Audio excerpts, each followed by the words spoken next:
Thank you, everyone, for joining us for today's Board of Education pre-work session. Our board meeting cadence allows board members to prepare for upcoming regular meetings through these pre-work sessions.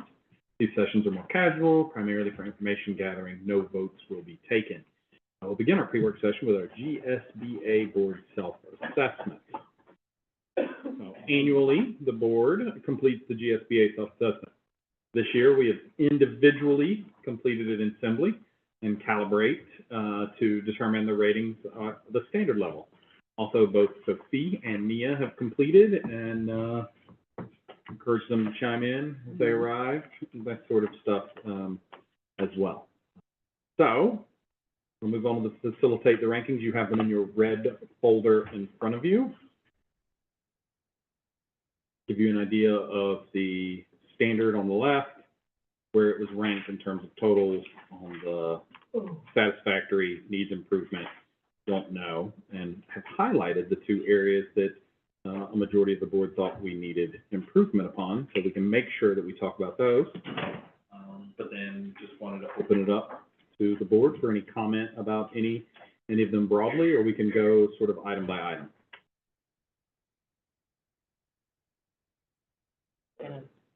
Item by item, right? Okay, so let's kind of quickly run through these and I'll open it up for conversation. So domain 1A, which is domain 1 refers to governance structure. Do we exist and do we follow it? So A standard is the governance leadership teams comprise the local board of education to appropriate roles and responsibilities as defined by the law. All 6 of us thought we were meeting that standard. I consider this one the minimum you can do as a board, as it is following the legal laws that are outlined there. 2, we had 1 needs improvement under B, and B, if you will, is a standard of executing our duties as defined in the state constitution laws consistent with local board policy, accreditation standards, procedures, ethical standards which control our conduct. And so somebody thought we needed improvement there. You can see the comments. I think a COI policy should be written into the board norms. Someone else comment, I'd like to understand norms and policies for the 2025 election.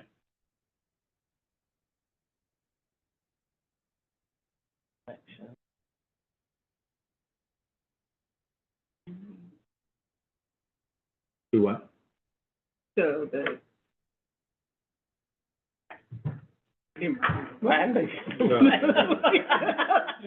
Quick point of clarification, we actually do have a conflict of interest policy written into our policy.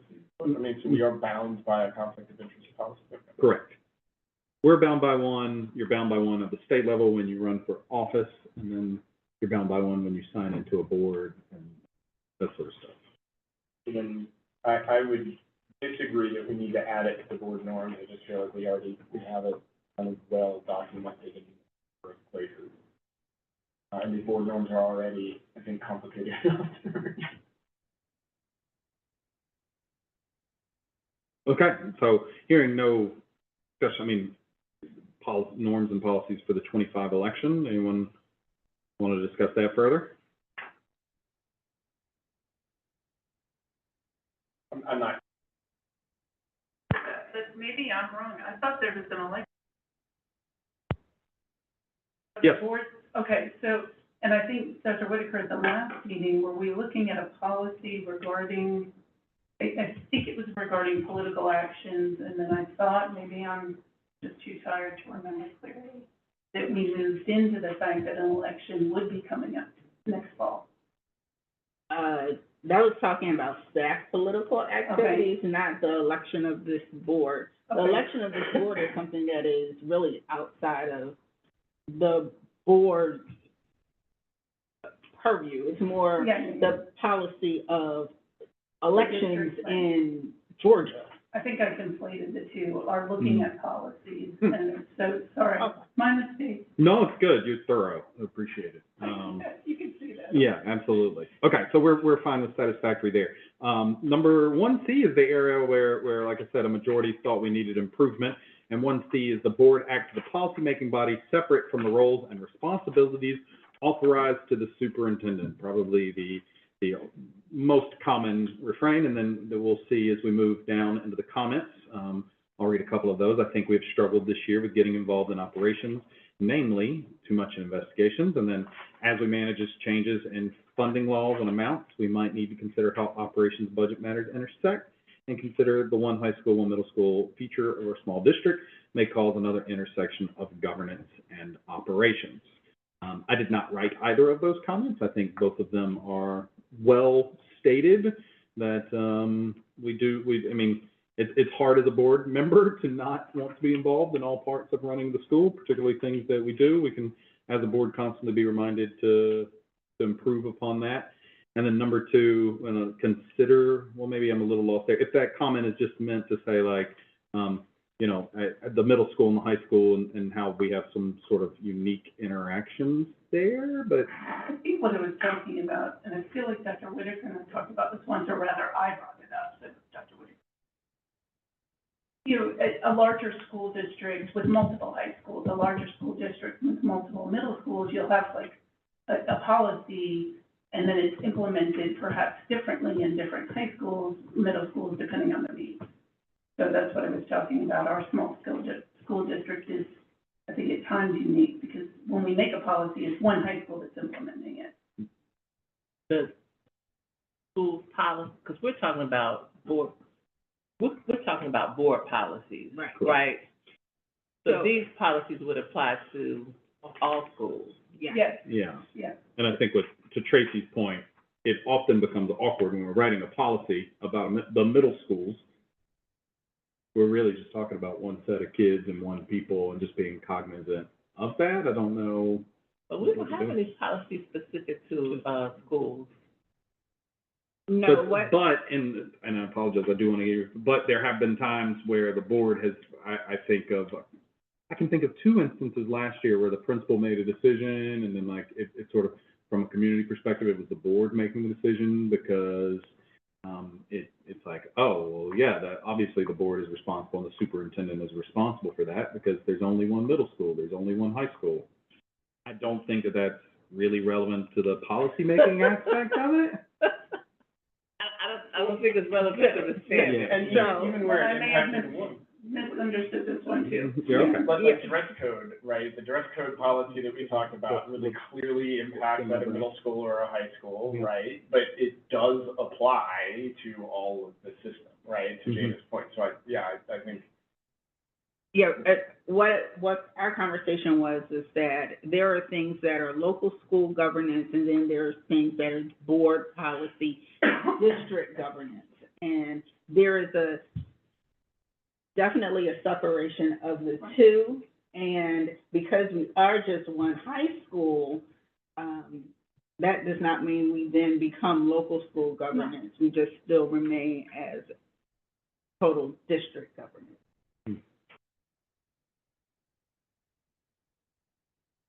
I'm happy with satisfactory this. I think that these are, that getting involved in oversight of the superintendent is a constant issue. But I did list it as satisfactory. I think I may have listed it as need improvement because honestly I was looking for areas where in this we might, I had my teacher hat on to train you, or you're looking for the area of an improvement. This is probably the only one that I thought we could all be better at. And I think I'll just clarify one thing. I think this came up in the context of curriculum, right? So, a larger district is adopting a curriculum like Georgia DOE is changing some of the pathways right now. And so ultimately, that's where this stemmed from, so that if you had a curriculum change and you had multiple high schools, that might be implemented or look different. That's where I got the question. So, sorry if my feedback seems to be conflating two different things. You're all good. Okay, moving on to 1D then, hearing nothing further. So what is this one? Satisfactory, I think. We had a tie for majority and then a couple of people talking about, I think, to my right, pointing out that while those are valid complaints, they're not really relevant to the question of policy creation. 1D, governance leadership team demonstrates a unified approach to govern the school system in order to assure effective fulfillment of roles and responsibilities. We had one needs improvement, but a majority where there was satisfactory, the couple of comments about wanting, specialized training to continue, and then, of course, questions about student involvement and what they are included in and not. Question about the specialized training, I haven't received any specialized training, and so I was curious, are we actually offering that? It was news to me that we were offering that. It sounded to me from the elements that we ought to be offering that. So And I just might be ignorant of it. example would be, the excellence training that is being offered is for board members specifically. Another one could be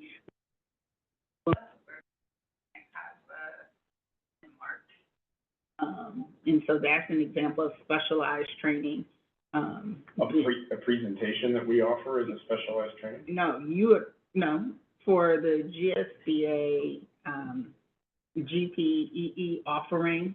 So it's like, how do we want to kind of do something separate or different? It's something we can do. Now, all of the retreats kind of speak to that too. When we have topics that are tied to what we've done in the past. So this I understand. I understand that we as a board might receive additional or differential training than other boards. But I read number 2 as individuals on this board might receive differential or specialized training. If I misread that. Oh, okay. But, you know, like a great example would be, you know, somebody that's coming on the board that doesn't have any finance or budget experience would assume be interested in some training on how a budget works versus, Yeah, you know. GSBA offers specific training on that type of information. So they offer it. Now, whether or not you as an individual board member participate goes on the school board to take some of those things. So I don't think we do that very well, right, I guess is my point. Because I think that there's probably an opportunity, I personally would be very interested in understanding a lot more about teaching standards. That's an area that I am ignorant of or have become slowly familiar with on this seat. But there's obviously some training that can go there, and I would imagine, does that make sense? Mm-hmm. Yeah. Okay, so point well taken, and a note for Hannah, but a satisfactory was 7 of the votes there. Domain 2, so we're moving away from policy into strategic planning. We had 1 for each of these in the needs improvement, so I'll list them.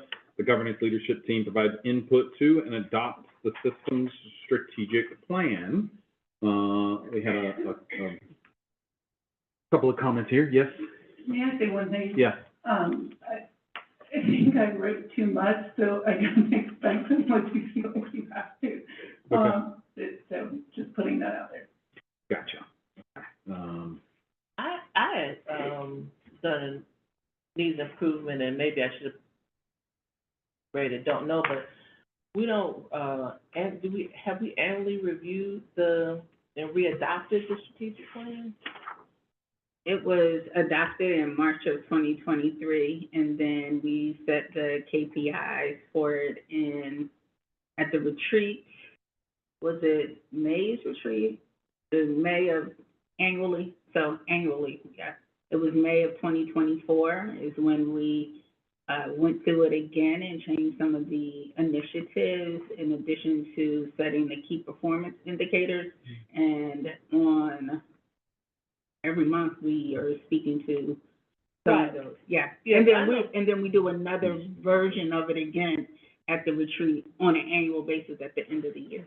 Okay, because I know that, you know, it's always at the forefront, but I didn't know if there was a process where you sat down and went through the whole strategic plan to review it and then readopt it. And so the way that it was worded, that was what was, Yeah, it was in May, I think the May retreat, when we went through it again in totality and then set the key KPIs, we uploaded them into Assembly, and then we do it again next Do we do it annually at our retreat? To Dr. Johnson Davis's point, I do think just let's be explicit on the day that we do that, that this is a readoption of the plan. Because Yeah, I that'd be great. also missed that, I didn't see it. I mean, I get that that's what we're Doing. doing, but like maybe the public would benefit from knowing that we're Mhm. explicitly doing that. Yeah. Adding it to the BMOP. Mm-hmm. Great.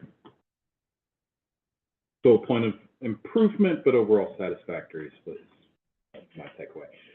B, and oh man, I'm gonna want to hear from my student contributors here as well. So B is annually and as needed, utilizing the adopted strategic planning process. The government's leadership team monitors and reports progress on performance measures. Got a couple of comments there. What do we want to hear specifically from our student members? We had one of them said, and I'm not going to call them out, they're welcome to come in, but some needs improvement there from them,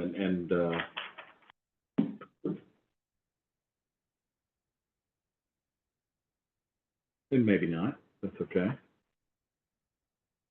I comment, I thought this was the best written standard by GSBA. It's like clearly define what you need to do, and you gotta monitor and report it, and anticipate PD, and self-assesses. We're doing that literally. It's like, are we doing the thing that we're voting on giving ourselves a satisfactory doing? Yes, we are doing it. So clearly definable steps.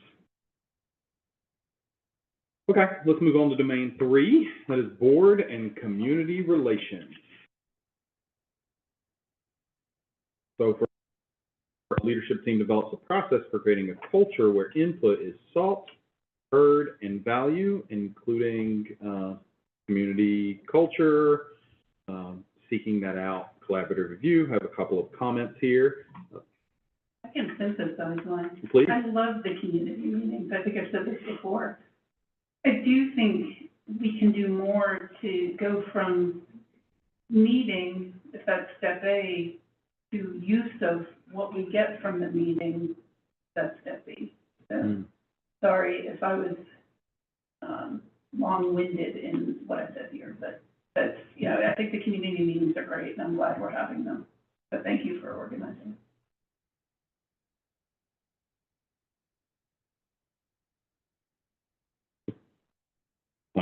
Point well taken. We don't often see the part at the end of every public comment where like, and someone from the admin team will reach out and take care of this.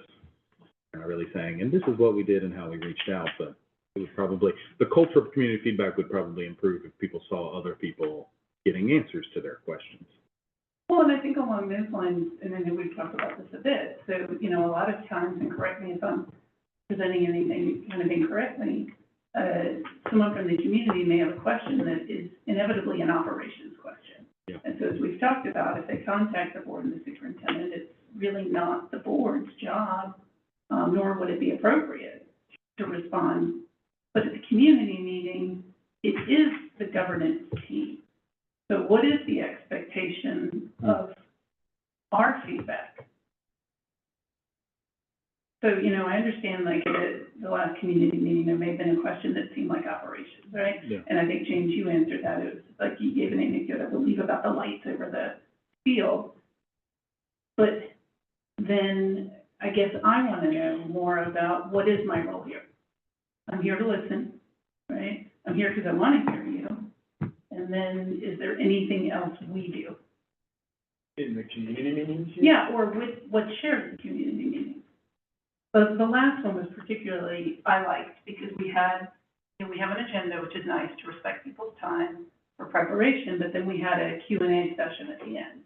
And so I liked that kind of interaction where people were asking questions, some of which, you know, were more kind of organically driven by another question someone asked. Isn't that how all, I mean, when I think about our community meetings, that's how all of them have gone. It's ended with a Q&A, and we take direct questions from the community and have a conversation, right? I think this one, Hans, I don't know if you were there was specifically, Dr. Whitaker, correct me if I'm wrong, you allowed for one session that Or was, Q&A. yeah, it was just So freely. for the next community meeting, on the 22nd, we'll talk about the Georgia Vision Project. We'll give an update on early learning, and then we'll talk about budget development and then there's a session for Q&A.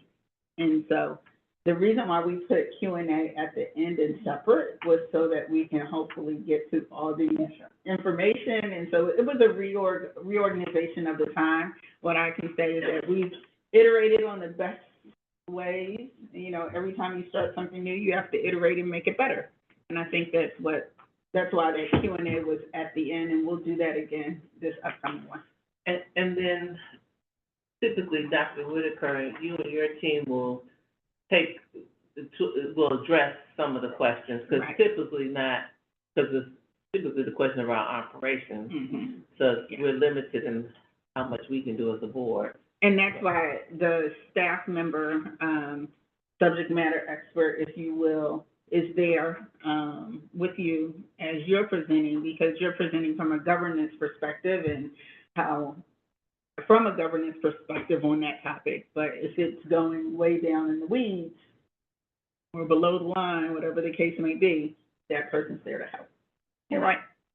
I think to Tracy's point, I think where the community gets frustrated is when they don't hear anything. And I can see where that is, from just a basic communication standpoint, that's frustrating. If you ask a question or send an email or send a text and then nobody replies at all, even if, you know, you're reaching out to the wrong person, if the person doesn't take the time to redirect you, that can feel maligning.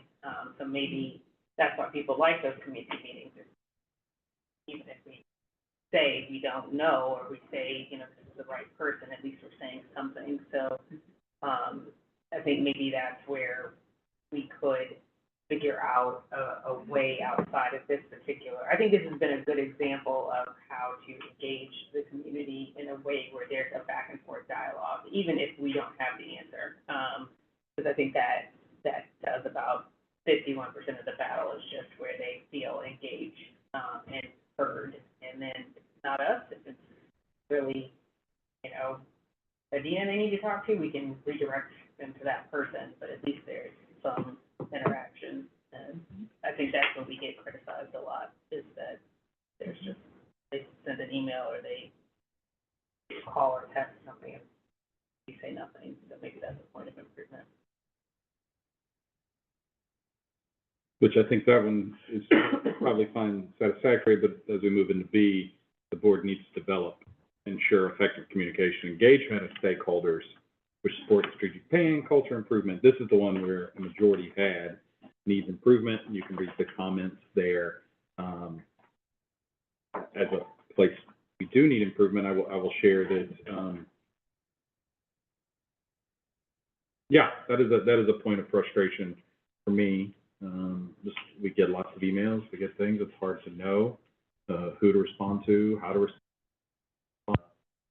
appropriate, when should it be passed off, and that's tough. It is. And it's also been sometimes overwhelming to know who you need to respond to in terms of emails, and then, you know, you get 74 plus. Was the one time I counted of the exact same email. Like, do we have an obligation to respond to them? I do think this is the place where the board could use a more clearly defined plan that we follow with emails, with community feedback. It looks like a majority of the board kind of agreed with me there, so I'll open that up for, what am I missing? Yeah, I wasn't clear on if the board has a communication plan. I No. think, and this is where I also get confused, is within that communication plan, what do we do when it's clearly an email, letter writing campaign? Like when you get like 75 of the same email, it's impossible to respond to those in a timely fashion, and it's impossible to know how to respond because it's the same email over versus, you know, I think we've gotten one or two in the past 24 hours that were clearly somebody reaching out on their own behalf, not a letter writing campaign. I get very confused about how to respond to those when it's 100 that come at once. You know, are these people that are actually looking for a response? Are they just looking to, you know, get our, you know, to put an issue out there? Neither are bad, but it does become confusing as from there. You know, it seemed like I thought our board norm was that there was an auto-generated response to something that comes, and then we know that typically there, you know, so recently I've gotten, emails that I have said, you know, I'm looping in the board per our board norm, so that they're all aware of this issue, and, Dr. Whitaker, so that she and one of her staff can address it. So that's been our board norm, but I wasn't sure what a board communication plan was supposed to look like, because we're so limited in what we can say, because it's almost always about operations. And when you do that, Dr. Johnson Davis, you loop me in, and then typically I loop in the, you know, the staff member that helps to support that specific area. But, you know, to Dr. Sultan's point of, when it is a letter writing campaign, things of that nature, how does this board want to respond? I mean, I think if there's a letter writing campaign where one individual has written a form letter that 1,000 then individuals forward on to us, I think it's perfectly reasonable for us to have a form response, right? And so I would look at, it's hard to can that response in advance, because sometimes it requires responding to the specifics of whatever that email is saying, but that's where I would look to the communications department to help us, right? This comes in, 75 people have written in, you agree with this response, send it to us as a board, we nod our heads, and then that becomes the official board response. Ready then. From our board, that response will come from the board chair. Correct. Yeah, So that we're not all responding correct. to, you know, each one. Where that was coming, feedback was coming. Okay. Okay, so it sounds like we're addressing one issue when it's a discernible letter writing campaign, it's a form. But, and I hear us saying, and rightfully so, that often these communications can be in the operations lane, but I still don't, okay. So then what? We've addressed the letter writing campaign part, right? What's the? So that we would typically, so when I was the chair, I would, you know, respond on behalf of the board and forward it to, I mean, because we're all getting, even if, we're all copied in. So even if it's not a form letter, typically we've all been copied in the same email. And then I guess my second question is, now that we have Resolve CSD, are we using, like, are those intersecting in any way? Or, because I know that, you know, people still like to email, but are we using then those emails, if CSD is tracking, right, the areas of communication, the number of people that are contacting the school district for these various areas. So do these emails ever go into CSD, Resolve CSD, or are they two separate? No, if you're contacting the board, that's a separate entity than contacting the school system. And so that's the kind of difference. And so if you're contacting the school system, it's going through Resolve CSD, and all of what you saw in that presentation then happens. And, you know, we will provide an update when we do the date of, I think it's later on in the school year, I don't know the month offhand, on where we are with Resolve CSD and how many, the frequency and the areas, all of that's part of that update. So one thing I am wondering now, then, I think we've talked about this before, like when someone emails the board, it is also going to you, Dr. Whitaker, right? And then there are times when someone may email an individual board, okay. So then, in that regard, is there a form email that also says, hey, you know, thanks for emailing, and please use Resolve CSD as well, or anything that we want to consider? So that would be an update, because when we created the form email, Resolve CSD didn't exist. Not currently, no. Not currently, but that could be, Could you like just add a link to the Sure. reply that says you know, when it's things, most things around, I'll be honest, is curriculum questions. All of those that come in, we pretty much handle in letter writing campaigns, which is kind of, I think, what we were talking about before. We can follow up with, this is the response, have that approved and move from there. And we can update the auto-generated to say, resolve CSC. I'm hearing lots of good ideas and definitely an area for the board to focus on in terms of needs improvement for 3B. And to the point about 3C that someone makes it, I feel like we're definitely in the needs improvement in writing it, which is board norm 2. That we're probably fine in terms of following it because we just don't have a whole lot written down that we need to follow. So 3B is, do you have a communication plan? And then I read 3C as, implementing the plan. And so at least me, I put that one as satisfactory because we're following the rules. We just probably need to update our rules. Is that a fair assessment there? Because even the comments here, I think are all good, but they are, all of them, commenting on the need for a policy as opposed to following a policy. Anything else on domain 3? Okay, let's move to domain 4, policy development. Everyone put this as an area of improvement. I wrote the comment that this is probably, in my opinion, the biggest area. What? 4A? 4A is a satisfactory. Satisfactory. What did I say? Needs improvement. Oh, I apologize. That was just a brain skip. I apologize there. We all said that was an area. We are working on policy. It is part of our map. Someone commented that we would like to, as the map calls for it, continue to move policy towards areas of curriculum. But I've been very pleased with the cadence and the way we've been addressing it.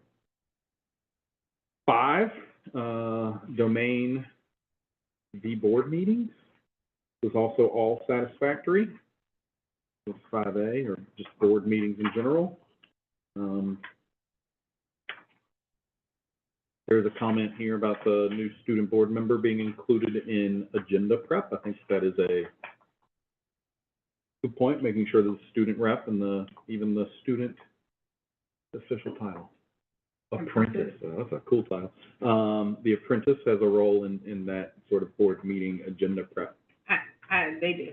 Oh, So, well, there you go. I meet with, the apprentice and the board, student board rep on a monthly basis. It happens. Awesome. Just a question. Mhm. I mean, this is maybe for us for consideration later, but I do think the principal way that the student rep and the apprentice interact with the board is on the dais. Mhm. And if there are opportunities for us to interact more the way that the rest of the board kind of organically operates and interacts together, I would encourage or be supportive of that. What would that look like? Well, I mean, we have, beyond just exec session, we have other meetings that we have, conversations or emails that get circulated. I think that, I understand why there's some levels of structure that are necessary, and I'm not trying to blow that up, but, I think more interaction between the board and the student reps would be, I would find that efficient. I agree, I was the one who wrote about the student rep in the comments, so, thank you. But what, can I ask what the student reps think? I'll be honest, when I met with the student reps and we were done prep, they said I have to go because I have to work on my scholarship essays and I need to do X, Y, and Z. So, that's, Yeah, I don't wanna make work for you. yeah. I would say the main, I think with the emails, sometimes I feel like I'm out of the loop a little bit. So then it's kind of like at the board meeting, it's kind of like playing catch up and I don't know what's going on. But, Because the only meetings that they don't typically attend are the executive session. They've been at all retreats, all trainings, all board meetings. Right. It's your individual conversations with one another that they're not a part. And I am not going to weigh in on whether or not they should be a part of those, because I'm not necessarily in a meeting. And to that point, I think it certainly would be weird to make it a board norm about something that's organic and I think your point, Ann Tracy's, to try to make an effort to include Figure out how our to. student Yeah. boards in coffee and catch-ups and seeing where their brain is when they're not sitting on a dais in front of the community would be well served. Well, and it's probably too much operational detail to get into right now, but think in terms of how we can be, they can be more included on email chains per, Rep. Delena's point, I think would be helpful. I recognize again that with that, there has to be some boundaries, but,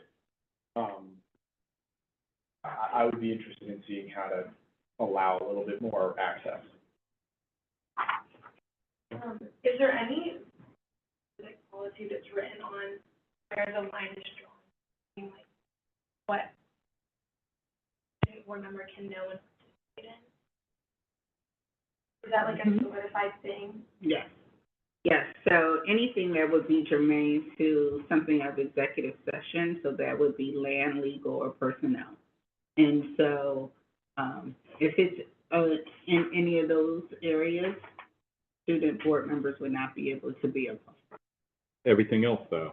Yes, so that's where state of the city, if you would like to come, we said, attend, the Yes I Can Awards. I mean, a lot of, what I send to you is really what I send to all the board as far as opportunities to engage in the public, training, all of those sorts of things. Correct me if I'm wrong, but right now, when emails come to us from the public, we default to the student reps not being a part of that and have to choose to make them a part of that. Exactly. Can we invert that and No. default? Why No, not? because you can never control what a public entity would email. Yes, but we can control whether they get continued to be included on that email chain. No, that would put the district at risk. Could we though, yeah, I understand that. You know, I'm thinking along the lines of the things that I learned from all of you in our conversation, right? But also at times in our emails. And so I understand why the district needs to be protected from those kind of emails, but then do we have built into our process, and maybe we don't want to fight this, but we have a pretty, I think, extensive way in which we prepare for meetings, right? And I think I heard you say that I feel sometimes out of the loop there. So wouldn't it be easy for us as a group to decide how to synthesize some of that or throw some of those questions out? You know, Yep. okay. Yeah, you can talk with, your fellow board member. The students actually come to the office about once a week, sometimes twice a week. And so they're present and learning, but they're still learning. They're not necessarily governing. Can we add a step when the email comes in, where we look at it and say, this is fine for student rep consumption, and then include them on that email? Because I think what I'm hearing is there are still a number of conversations that continue to happen that they ought to or could be a part of, but that they aren't, and then that is an impact in their preparation for the public conversation. And I think that's a legitimate concern. So I think the legal counsel has. I just want to exercise caution about this. Even in that step, you're going to have someone who has an eye for, okay, this is, confidential, oh, this includes the student name, it's got to be redacted first, those kind of things, so. Well, I would argue if anything has to be redacted, then by nature that doesn't get shared, right? It's more that when I think of the bulk of emails that we get, the bulk are not problematic. I get that we have to protect against the few that are, but the bulk aren't. And so it would strike me that there ought to be a way to be inclusive, to allow the student reps to perform their task as effectively as possible, where we aren't adding risk to the system. I recognize all the concerns that we're having here, but I feel like that can be accommodated. I think the key though is is maybe more practical than legal. You have to have someone who can say, this can't be shared and here's why. Yep. Because otherwise things can slip through the cracks and put the district. So I just want to, Okay, so can we have that validation check? My first thought is that might require a lot more, work, and then I'm hearing the ayes. I'm still landing on something that is addressing what I think you and I are talking about, Hans, but maybe starts with some communication that we're sending to the student members, if it's the board members saying, we want to know if you have any commentary on this, right? Because obviously we're not emailing about personnel matters, and we're not, so I'm thinking of something along those lines to start with, but I don't know how anyone else feels. My initial thought was maybe Dr. Whitaker, when in her one-on-one with the apprentice and the student, member could kind of give a summary of the email in her one-on-one. Things like that would be the safest thing, because I'm even hesitant. I think it should be one person on the board and not, I don't know. It could be the board chair, but it feels like maybe it's the superintendent, because she's in constant communication with legal, person to deliver that information in the one-on-one. Yeah, I agree. I think it is, most of the emails I feel like are related to operations and could be interpreted as innocuous. I can think of one that I got just about 2 or 3 days ago that was seemingly innocuous, but did have a student name in it. And we could have easily just missed that if we hadn't been paying attention. So maybe that is a good creative solution is, when you guys meet together, you go over whatever are the kind of flow of emails and issues. And some are gonna come up in the meeting and then some are just not, some are just gonna be handled kind of externally and they may not be worth your mental energy or time, because they're just gonna be handled by the cabinet members. Yeah. I think I also wanna just bring up as well, that I would imagine that the student board members can add agenda items. So if there was something that you guys went over that it was not on the agenda or, something that you would like to add, then, you solicit another board member, to support you. It comes to the chair and then we can add it. And so you should use that also as a vehicle to engage with board members and to make sure that your voices are heard as well. But I think the email portion may be best handled through the superintendent or through Amanda. Well said. I think we're satisfactory here, but there's definitely, student role is a whole ball we've opened up. We need to be attentive, making sure we're doing it right. Moving on to 6. A and B are, hiring, evaluating the superintendent where we're doing it.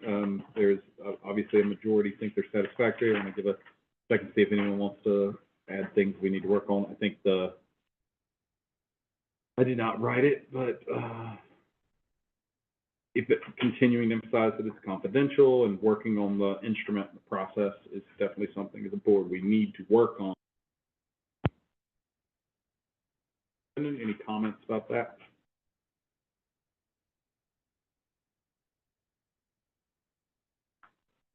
And then C was the board adopts personnel policy implemented by the superintendent.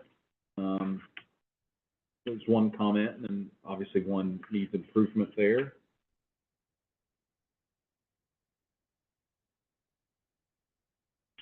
I didn't actually make this comment, but I agree with it, so. Okay. With matters, we need, Yeah, I didn't either, but I agree with it. Mid-year adjustment. Oh, oh, y'all are on B? Oh, were we not on B? I thought you said we were C. I made the mid-year adjustment comment.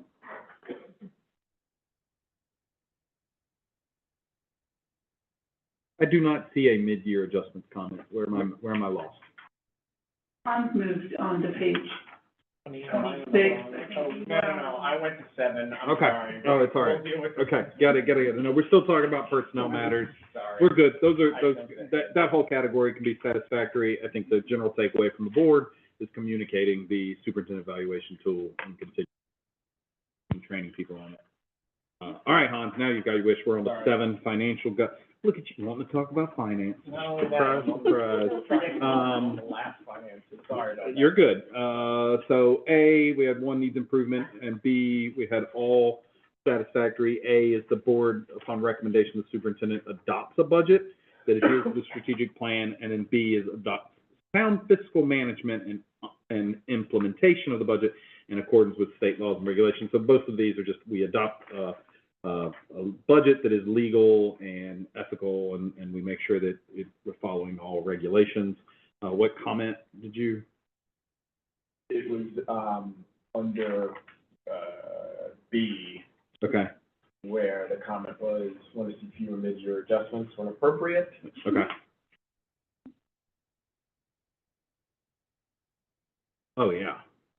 Both of the comments there, I think are well received. Fewer adjustments, and then also just continuing to work on community and stakeholder impact on school budgets. It is a very complicated area, but as far as passing legal budgets, we are satisfactorily doing that. And then the last one is 8. There's 1 standard for A. This is the government team adheres to, adopts, and practices a code of ethics, avoids conflicts of interest, and annually reviews ethical standards to ensure government structure and organizational effectiveness. We were all in agreement that we have been legal, so kudos to you all. Any closing comments?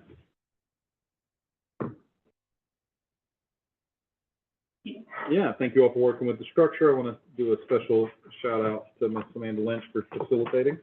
Yeah, is fair? Is that fair, Dr. Whitaker, to give her a little shout out for it? Yes, Including reminders to several board members to get it done. And have this conversation publicly and acknowledge that there are definitely some areas we need to improve. Even in areas where we're satisfactory, there's some places we can get better. I want to thank the governance team as well, for helping it do it, and a lot of those will inform the retreats for the remainder of the year. Next month, though, I want to remind everyone we will be back to the book. We're skipping this one to Chapter 5, which will be facilitated by me, Governing Coherence and Synergy. Dr. Whitaker, I'll move it over to you for the next agenda item. Yes, and I would like to call on Mrs. Amanda Lynch, Chief of Staff, to facilitate a policy draft protocol. Just on with the board, I'm also taking notes, so I'm gonna sit, okay, as we work through. Just for mic purposes, Oh, okay, Yeah, I know. everyone here will attest to that. because- Yeah. because you're. Right, good afternoon. No. Today, for the Break, your computer. Yeah, you I'm can, going to, I'm gonna Okay. negotiate, get Ooh. us started, Okay. okay? Okay, so up in front of you, you have a blue folder, okay. which contains some of the resources that we're going to be using today. Today, we, per the board's request last month, and estimates, you'll go on to the next slide, there was a request for time to have a discussion around policy GAHB, which is staff political activities, which came up just a little bit ago as well. And so initially, a draft was presented last month, and there was some discussion. We recognized that we need some additional time for you as a board to kind of mull and have some discussion around what is it that we truly believe.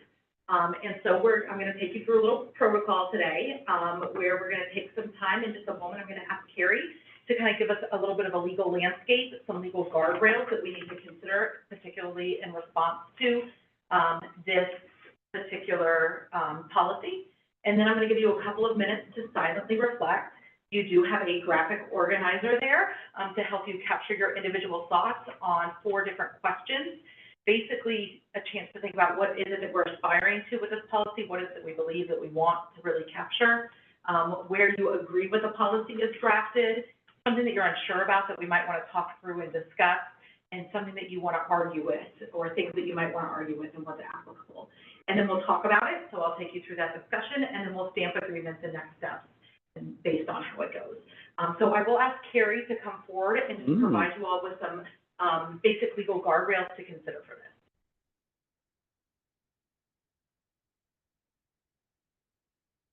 So on this policy, the guardrails are very wide because unlike federal law, the state of Georgia does not have a statute that specifically sets out each of these prohibitions.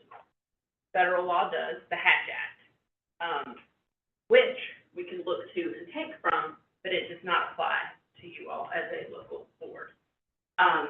But Georgia does have a code of ethics for government employees in general, which requires you to work a full day, give a full day's work, or staff members to give a full day's work for a full day's pay. There is your obvious code of ethics that you have adopted, and there is the code of ethics for educators. It also applies to our staff members who are not certificated through our employee handbook. So in between there is what you all get to decide. But I want to be specific about what this policy is intended to deal with, which is political activities of staff or board members. And how do we want to define that? I think the policy is pretty specific that it is dealing with advocating for a candidate, promoting a candidate, running as a candidate yourself, or a staff member running as a candidate. But I looked at the Hatch Act to get a definition. What does political activities mean under that act? And it was activity directed toward the success or failure of a political party, a candidate for a partisan political office, or a partisan political group. So I wanted to just put that out in front of you to keep in mind as you're discussing this policy, because what is political can become very vague and amorphous. I'm going to turn it back over to Amanda.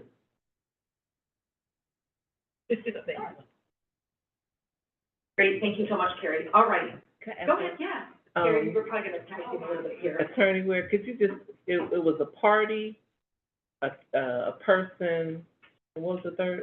Political, it was activity directed toward the success or failure of a political party, a candidate for partisan political office, or a partisan political group.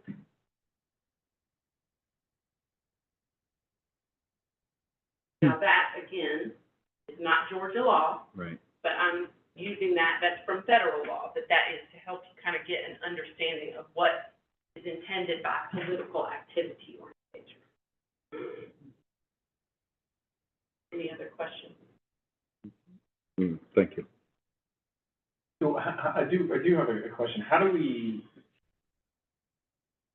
part of what has inspired this, I think, is political advocacy, or I'm not going to even use the word political, I am going to use advocacy for particular points of view that, I mean, prior to that definition that you just gave us, I would have said are political, but that aren't necessarily under that particular bucket. If I am advocating, for example, in the classroom for the Israeli state, or if I am advocating for the Palestinian state, in my mind, that is political advocacy, but it does not, at least to me, sound like it meets the definition of what you're describing as political activity. So dealing with basically using work time or work resources to advocate for a candidate or a particular group. So some examples would be, it's at a pep rally, a staff member is handing out pamphlets related to a political candidate, or they are wearing a shirt that says it's advocating for a political candidate or group. It does not, at least as written currently, I would have to be broadening this too much, but it is not getting into social issues. It's having to divide between what is political and what is a social issue. So by this policy, we would not have an issue with a teacher handing out anti-abortion literature at a pep rally for students. So that is a different policy. Okay, is that something that is against a different policy of the board? This deals with political activity. So Abortion is, yes, it is. There are different perspectives held by different politicians, but you're not advocating for a specific politician. So my understanding with the point of us examining and introducing and looking at a policy like this was to try to prevent some of that advocacy from happening in the classroom. So if that's the case, then I think that the language is going to have to be broadened. For example, district facilities or resources may not be used to promote an employee who is a political candidate. Time during normal working hours may not be used for campaigning or with the promotion of political candidates. The use of district resources or the use of individuals in their capacities as employees. It's number 7 that's most Yes, concerning. to me. number 7 is a little broader than most of these. Shall not display any political billboards, pictures, signs, posters, badges, buttons, or any other political advertisements at any school facility or on their person during normal business hours or while performing job duties. Because So- it does not define political in this policy, correct? Correct, it does not. And that's, So, it's up to you how broad or narrow you want this to be. I think that's the starting point that we need to decide. Is we want this to be a policy that just looks at political activity as she just described it. So political parties, candidates, what happens if an employee is running for an office themselves and does not hint at the social activities that may be driving said political activities, but very black and white. You know, if it is a political candidate that you support, you cannot come to school with that particular T-shirt on. Doesn't matter what that person stands for. But then what I'm hearing is that if we wanted to brush more broadly to include some of the social drivers that drive some of these political acts, we know that they're out there, then we need to define the language. When I read this, it seems more like the first interpretation. What happens if you are running for office? How do you handle political paraphernalia, pamphlets, that sort of thing?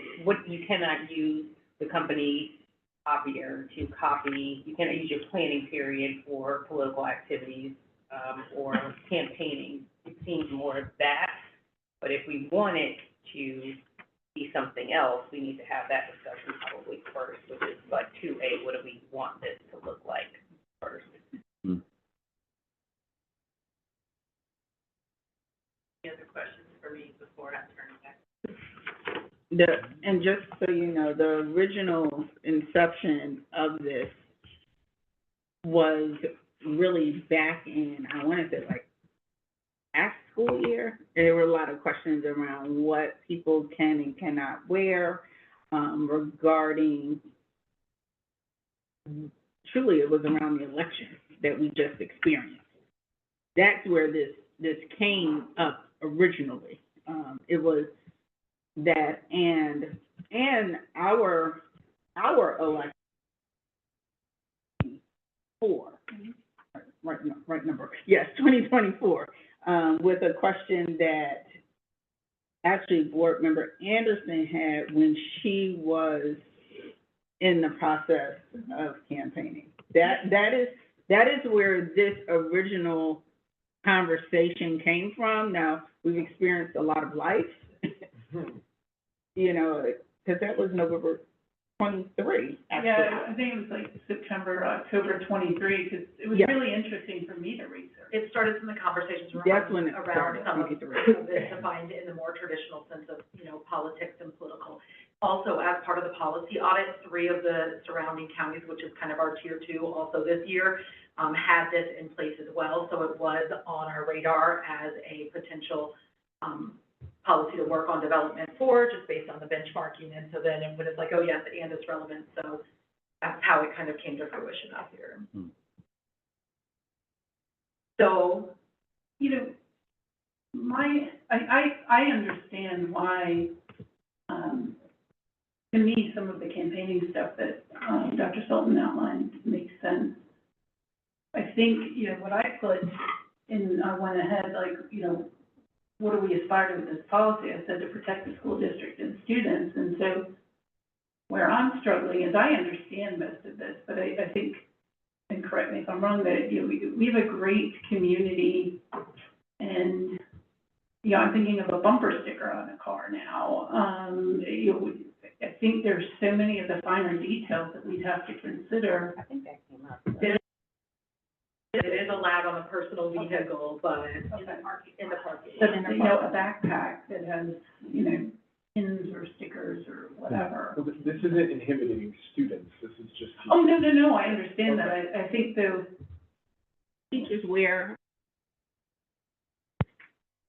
in said season. oh,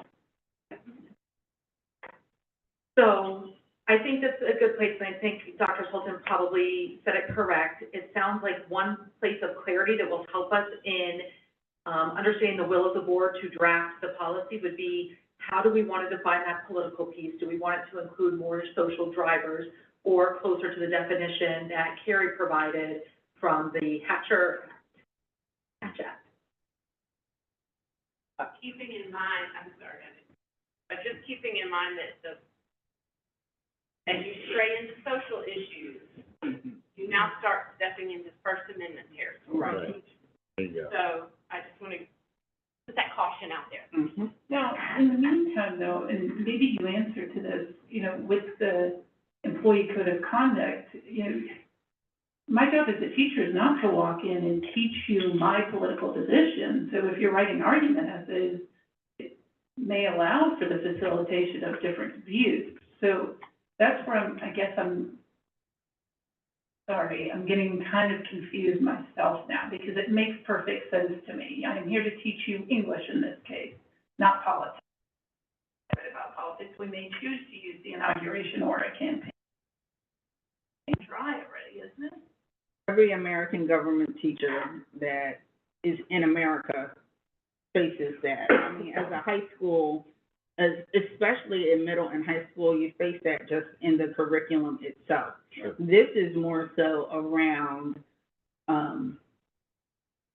you know, your Advertising. advertising. It's not the thought in the classroom, because the standards and the learning targets call for that level of thought and analysis. I just, so I agree, at a minimum, we are trying political advocacy as it's defined in the document. Again, not suggesting anybody's wanting to do this, but I would have a great problem if a teacher was directly advocating for particular social issues in the classroom as well.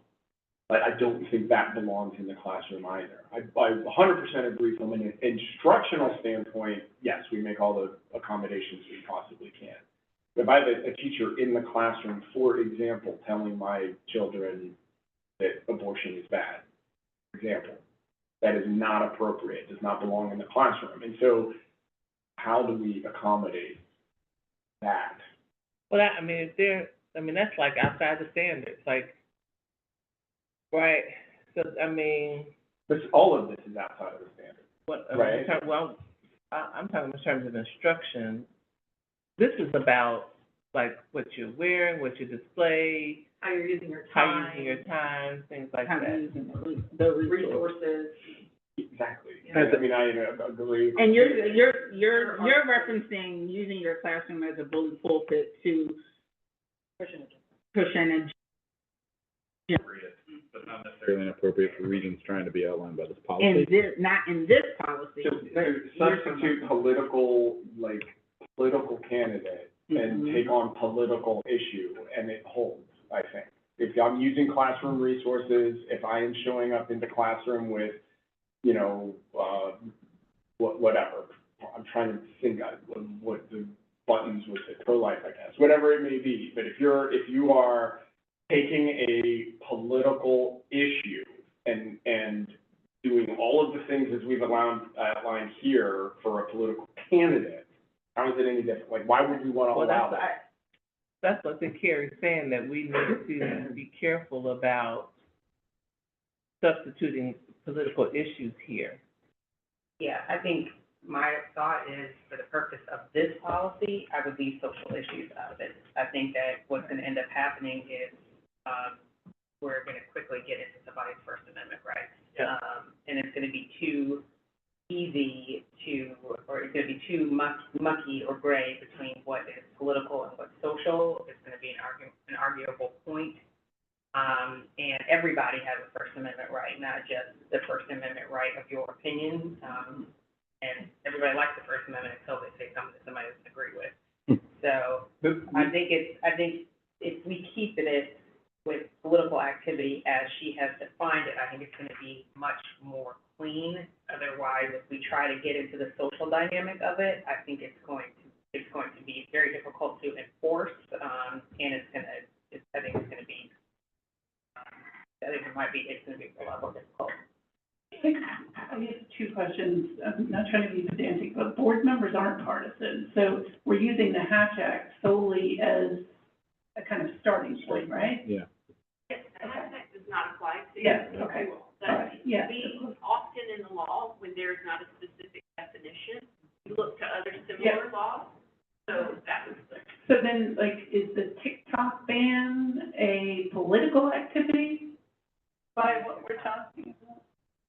We're just talking about candidates. Okay, so we are limiting it, because I think, I'm sorry, I was trying to make sure that we were kind of reining it in, because I thought originally when we heard the description, it was, success or failure for a partisan party, a group, or an activity. I think this law is vote for Bob should not be on a T-shirt. Yeah, okay. Vote for Carmen should not be your screensaver if you're a math teacher whatsoever. I get that. Where it gets iffy is that you make me take down my vote for Bob poster and I put up an NRA poster. But then now we've got First Amendment issues. Now we've got all classrooms, you know, all that sort of stuff. But in terms of a policy, vote for Bob has no place in the classroom when it comes to resources, et cetera.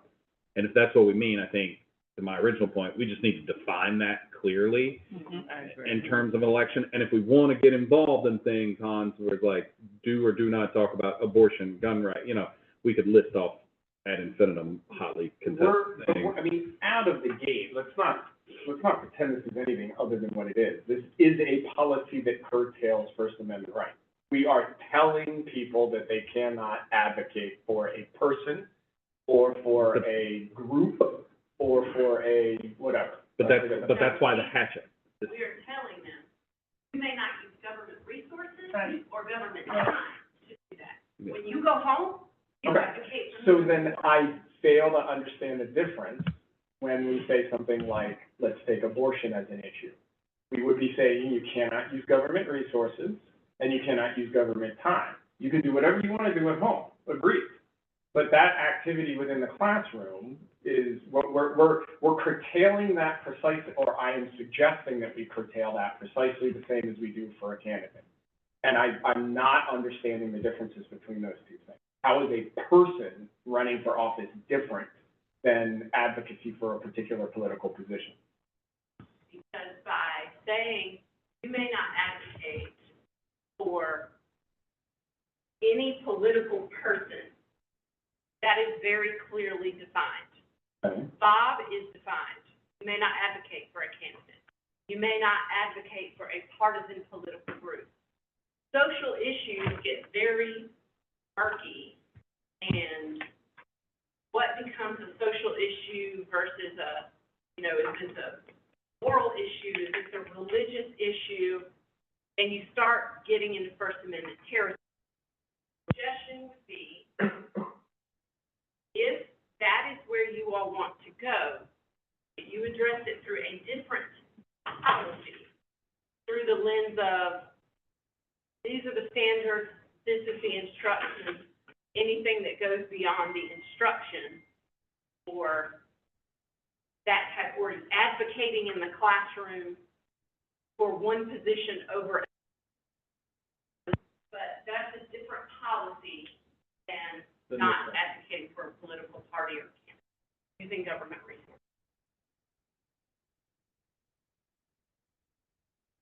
Can we start with this policy? Yes. Yeah. So what I've heard so far is that, we want to make sure that we kind of define a little bit, maybe using that definition from the Hatch Act, to understand political activities, to keep it focused on political office. So is there any part in here that, as it currently exists, we are either unsure about or want to argue against? Jana and I have a problem with 7. She's already said it out loud, and I'd start with it. Well, if we define political in here, then I'm fine with 7. But as written, it literally just says, like, you can't have any political advertisement. So that's why you gotta define, Right, Okay. yeah, Right. what In it the means definition. right, there. Because otherwise, it's like, oh my gosh, you wore a baseball cap with yes. a Chick-fil-A baseball cap, and that's very political to It some could, people in yeah, our community, you're right. and makes a statement. And I don't wanna write a policy that excludes that, and if I do, I don't want it to be this policy. And to the follow-up point, I think that Dr. Whitaker brought up, in many, government classes, it's commonplace for them to have political buttons, posters as a part of their curriculum, so we may want to make sure that it's at least pointed out as detail that, It's your name, too. Yeah. Instructional. And I believe we have that as an exception. So within the instructional, exceptions number 1, Mm-hmm. political activities within the instructional program are not prohibited under this policy. The last thing we would want to do also is like limit our board election. We have student representative and apprentice, right? So that is something that's happening in the school building at the high school level as well, so. Love that. But, and again, to the extent that this relates to teachers and staff and not students, Correct. because I don't actually think I would want teachers advocating for a particular student rep either, right? Like, I think Well, that's also. I'll let y'all chime in, because a question came up about that last year, about where they could post their posters and things like that, and could they ask a teacher to post it, and so there were some rich conversations that happened that we're continuing to work with, so.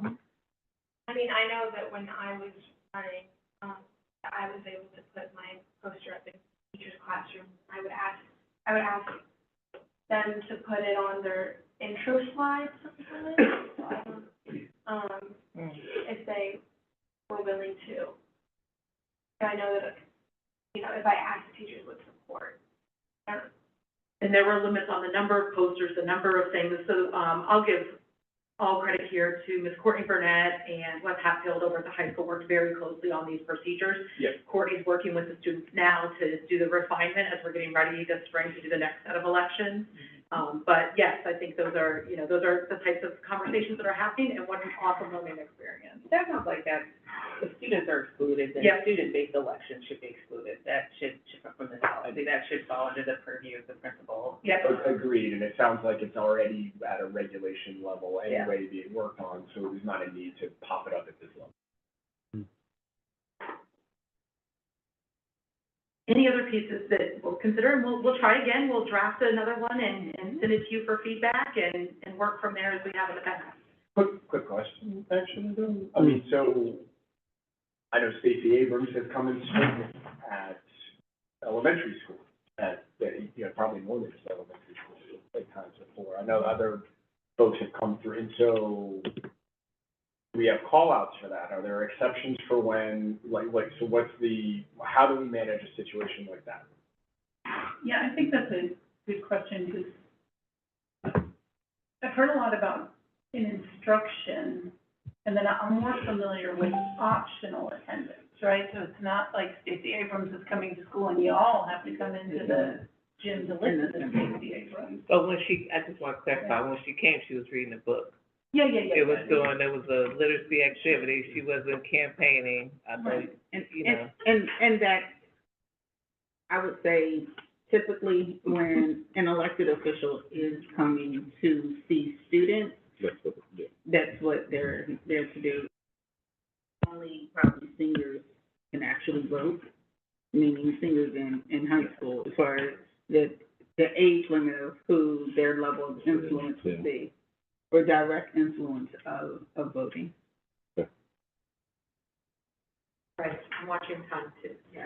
Okay. Excellent. Thank you so much. Thank you. Look forward to the conversation of the next work session for that one. And thank you, board members. I think we have feedback on 2 general public relations policies, though, before we close out. Yeah. Hey, is that you?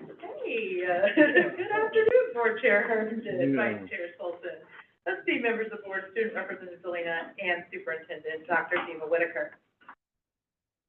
All right, in accordance with the 2024-2025 policy calendar, Policy Code K, which is General Public Relations, is scheduled for pre-work here in the month of January. Today, we have 2 policies on our pre-work agenda from these areas.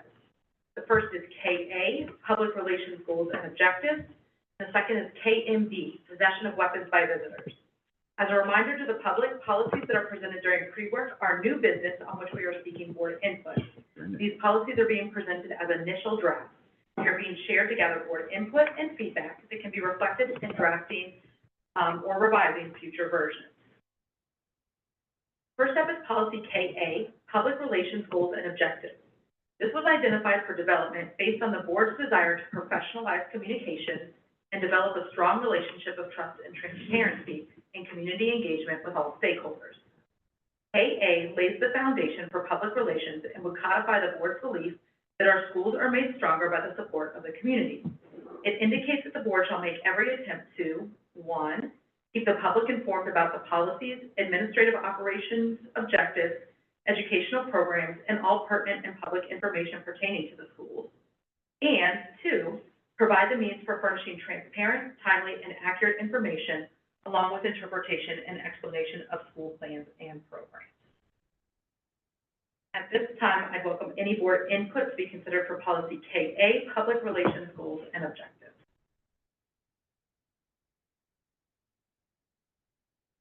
My only comment is that this is a very vague policy.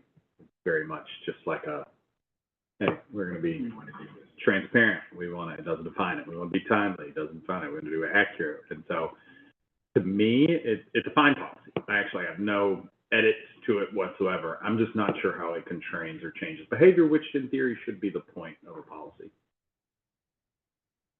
My feedback. I think that if the policy called for or assigned someone as responsible for creating those regulations or those set of standards, Okay. it might be a more useful policy. All right. Is it something that the board would like to have brought back and look at adopt, or is it something that you don't want to pursue at this time? Would that be in like the regulation of it? It just says let's just take this. Furnish transparent, timely, and accurate information, along with interpretation, explanation of school plans and programs. Okay, so it's like, I hear Tracy in my head right now, right? Like, she is such a advocate for being transparent, to her credit. But then often we're like, what does it mean to be transparent? Have we hit this policy? Are we in violation of that policy? Whose job is it to say that? Well, a good policy would tell you whose job it is to say and check that and be transparent or not. As opposed to just sort of like that last standard that I don't like in the GSBA norms that are like, are you being ethical and legal? It's like, good job, we're being ethical and legal. Great policy, everybody. What is the problem we're solving? There you go. It it would be more as a way to kind of codify again some of the things that were in the current strategic plan. The board, charged Superintendent Whitaker, obviously, when she first came, one of the things was to professionalize communication, as well as, you know, to have that trust and transparency with stakeholders. So this is a way at the policy level to kind of acknowledge that and say, this is what we believe in, this is what, you know, as a board, we want to see. We know that having that community, we value our community, and we really aspire to do these things. So it was in response to that. May I ask one question that's relevant? I thought you said there was public comment to one of these? Yeah, they haven't. No, this is brand new. It hasn't been Okay, published sorry. yet. So just one point for clarification. By law, do we have to let the public comment, or are we opting to do that? We have a policy in place, Yeah. that allows for that public comment period on policies before they're adopted. I don't know, Carrie, if it's a larger law, or just our current policy to allow. I think it's just our policy. Okay, so I think I should have recognized that in our board assessment, because that is a specific way in which we get feedback, so thank you. I mean, so to the extent that not having a policy that states we're gonna be transparent, that we're gonna be quick to respond to the, like, that's probably bad. And so I prefer us to have a policy around it. I do think James is probably right that it feels a little bit like, you know, patting ourselves on the back for something. Anyway, but, I don't mind putting a policy in place and then having this be one of the main ones that we kind of routinely revisit to evolve as we go along, to give it a little bit more teeth and direction. Excellent. I think I'm gonna be told this would be the implementation part, but I remember when we were in Savannah in June, we were talking about our website, I think, right? And I think, James, you were comparing or sharing examples of others, so we probably wouldn't be delineating some of those features in the policy, but would that be something we could connect to the policy? That's a lot more operation. Okay. Thank you. Yeah. Yeah. Because, and that's my problem with the policy, like, who is the check on whether we're being transparent? We could look at websites, we could look at budgets, we could do all sorts of. Yeah, I think, like, as I read number 2, provide the means for furnishing transparent, timely, and accurate information. You know, there's room in the budget for, you know, the types of technologies that we have to provide that communication. We're doing it. But I'm hearing a call to continue to move Okay. forward with it. Great. All right, next up is policy KMB, possession of weapons by visitors. This is a new policy for consideration intended to support our culture of safety and security. As drafted, this policy prohibits the possession of weapons at schools or properties except for persons authorized by law. It includes a definition section which defines key terms such as school function, school safety zone, and weapon. It acknowledges the existing general prohibition against carrying weapons in school safety zones, so there is law around that. But it encourages school visitors, including parents, not to bring weapons on any school district policy. It does allow for lawful possession of weapons in a locked motor vehicle in accordance with Georgia law. It does not prohibit lawful searches of vehicles with sufficient cause and to prevent any immediate threats. So this, again, was kind of risen based on the culture of safety and security and just, again, alignment with law and things like that. So I'd welcome any board input for policy KMB, possession. I'll have Carrie listen in closely to this one. This might be a question for Carrie. Does this allow parents who are off-duty, police officers to carry a weapon on school property? Like if they're there to pick their kid up and they're an off-duty officer and they happen to have a weapon, or do they have to leave it in the car still? Yes. Okay, thank you. And the second question is, would there be signage in front of the schools that makes it clear to visitors that they cannot carry? It's not in the policy, But can you create said signs? Just so that they're not, it's Georgia, the state where people often carry weapons. Yes, there's zero, State law yeah. prohibits carrying firearm onto school property anyway. No weapons on. Yeah, I have seen signage like that across the years of being an educator in Georgia. Okay, thank you.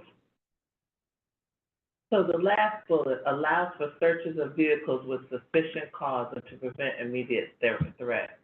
So I will always refer people back to the actual language of the policy, which is attached in simply. This, we learned last time, Amanda tries to summarize for you all in the public some of the bullets here of the highlights in there. What it says is that nothing in the policy shall preclude the right of school officials or law enforcement officers to search a privately owned or school district vehicle when necessary to prevent an immediate threat to human health, life, or safety, or when there's sufficient cause. So it's just calling out specifically that if there's an immediate threat, that can still occur. That's so, because it's sufficient cause is defined as if there's an immediate threat or. So there are different standards under the law for when you can search, and standards apply differently. So it could be probable cause, it could be, you know, reasonable suspicion, depending on the circumstances. If it's a student, it's going to be reasonable suspicion. If it's an adult, you're probably gonna have probable cause with a police officer. And I'm not gonna be able to go through every single circumstances standing here, but sufficient cause would mean, under the circumstances, what is the appropriate level of cause you have to have in order to be able to. But just to be clear, this policy is just saying, we're not changing anything that already is extant in the law. Right? Largely so, yes. Yeah. We can't change law, right? Yeah. We always have to fall under the law anyway. So essentially, the weapons prohibited section, like OCGA provides it shall be unlawful. Really, this policy is like, hey, this state law applies to the city schools. It's applied, and we're making a statement that this is important, and especially in our current culture of safety Okay. and security. I'll be honest, we had a couple of schools even reach out and ask questions about, I've had SLTs question me about arming teachers and their rights to do that as a governing body. We clarified that. So there's just been some talk and chatter around, weapons on campus, and so to just make sure that it's codified at even the policy level, because not everyone might be looking at state stuff, and this is slightly more accessible to some publics to have that in place.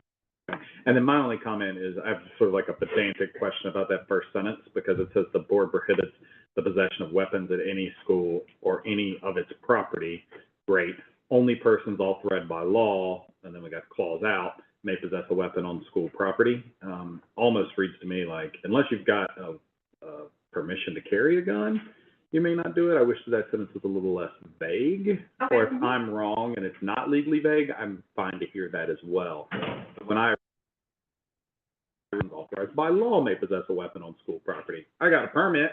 Yeah, some people may interpret it that way. So Okay. it just seems like we could fix that with like only persons authorized to have a gun at school Cool, got it. Mhm. are allowed to do it. Great recommendation. We'll do that for your next draft. All right, thank you. Okay. Thank you, Ms. Lynch. We look forward to conversation next month and work session on those policies as well as the new policies. Thank you, board members, for the discussion. This concludes pre-work. We will return. It is 3:23 now, so let's try to be back at 3:30 to get started with our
Still nothing got read, and so I was asking her if she had these recommendations. There's a Capitol on Spring Hill this week. Oh, no. It's, that's, Yeah. it's a testament to that. We're really interested. All right. Almost call it a correction, really. All right, gonna call the monthly work session to order. Thank you for joining us. Jump right in. Dr. Whitaker, if you don't mind introducing our first presentation. Thank you, Chair Herndon. I would like to call on Mr.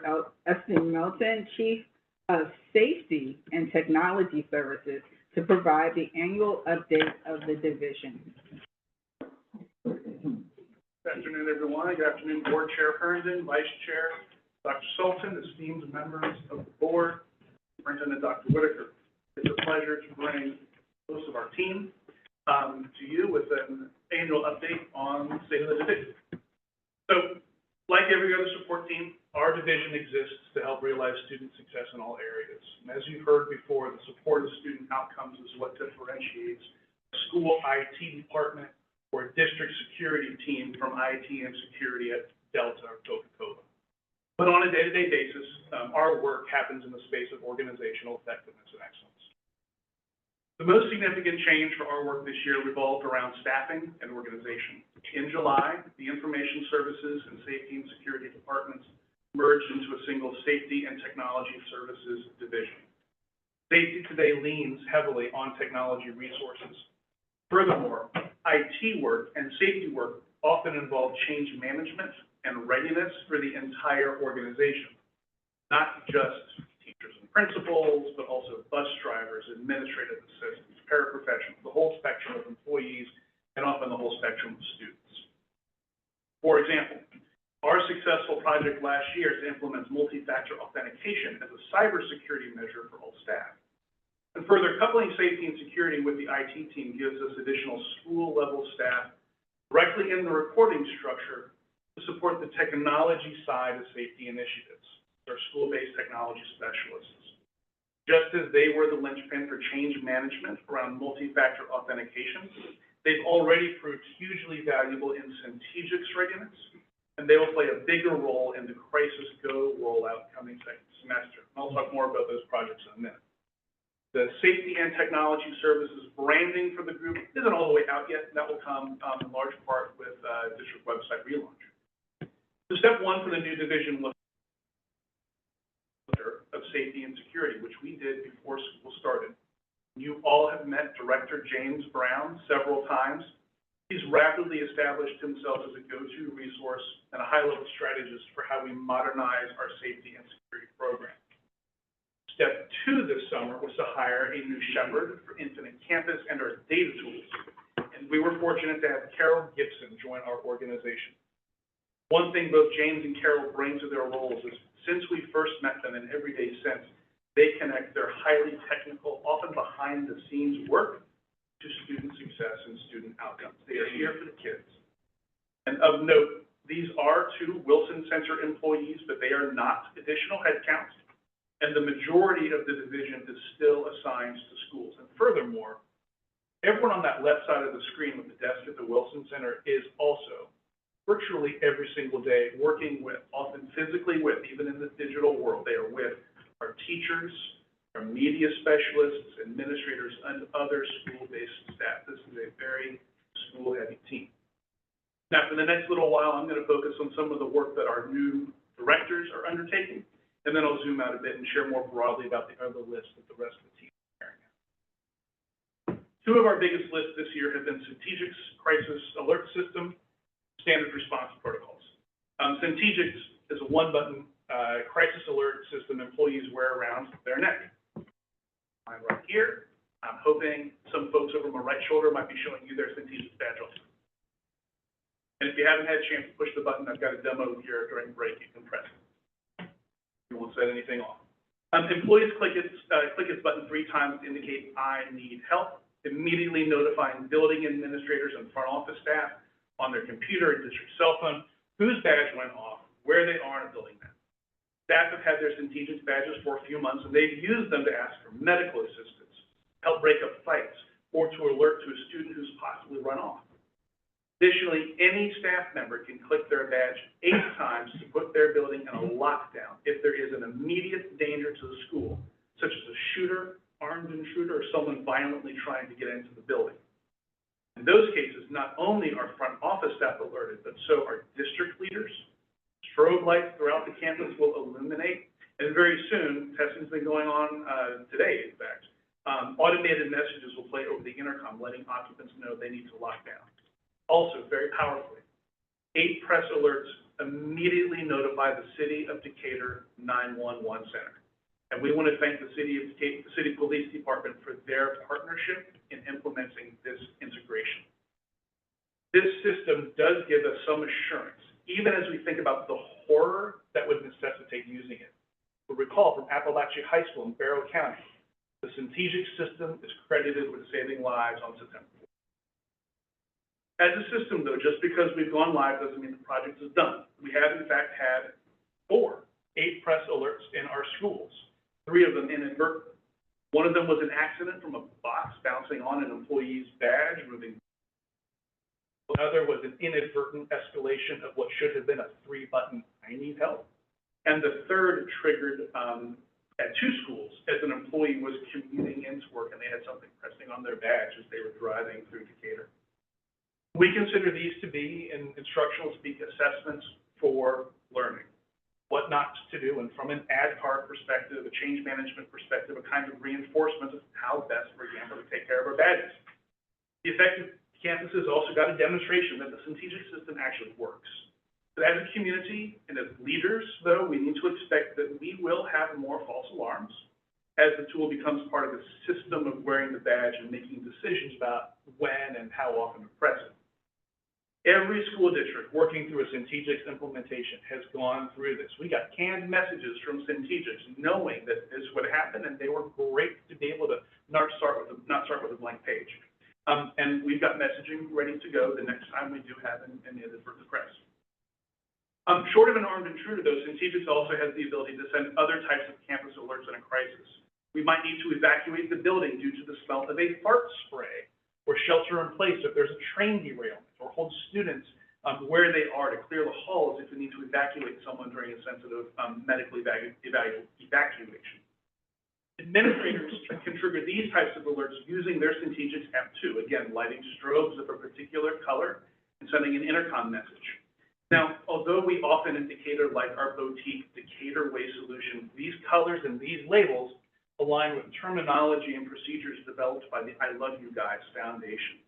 I want to give credit to Director Brown, who brought his expertise with this framework to us here in Decatur. This framework is the foundation for our new Standard Response Protocol, or SRP. School leaders were exposed to SRP in October, November, and December. SRP training was part of each school's back-to-school regimen with staff the very first day back on January 6th. Last month, we shared the SRPs with Dr. Whitaker's PT Council. Yesterday, SRP posters for classrooms and common spaces went out to each and every school. This month, we'll get the SRP posted to the district website. We'll begin supporting school leaders and educating students on what each of these colors and associated intercom messages mean. And they'll be a topic of conversation at the January 27th Safety Summit conducted jointly with the city. The SRP is meant to clarify our vocabulary during the crisis. Might note, for example, it's just lockdown on the top line. There's no linguistically ambiguous soft lockdown versus hard lockdown. We also want to empower our families to know what these labels mean, so that if they get a text in the middle of the day saying your child's school is securing, those guardians not only know a little bit more in the moment about what that actually means, but it also can be the basis to have a conversation with that child when they come home from school that day to check in. And you see there's some of those connections between safety and security regimen and those conversations and that emotional well-being that we rely on with our kids in some states. So that's a lot for the first few months, and we have a lot more in store. Centegix is helpful in telling folks that something has happened, but not, and it tells us where, but not what.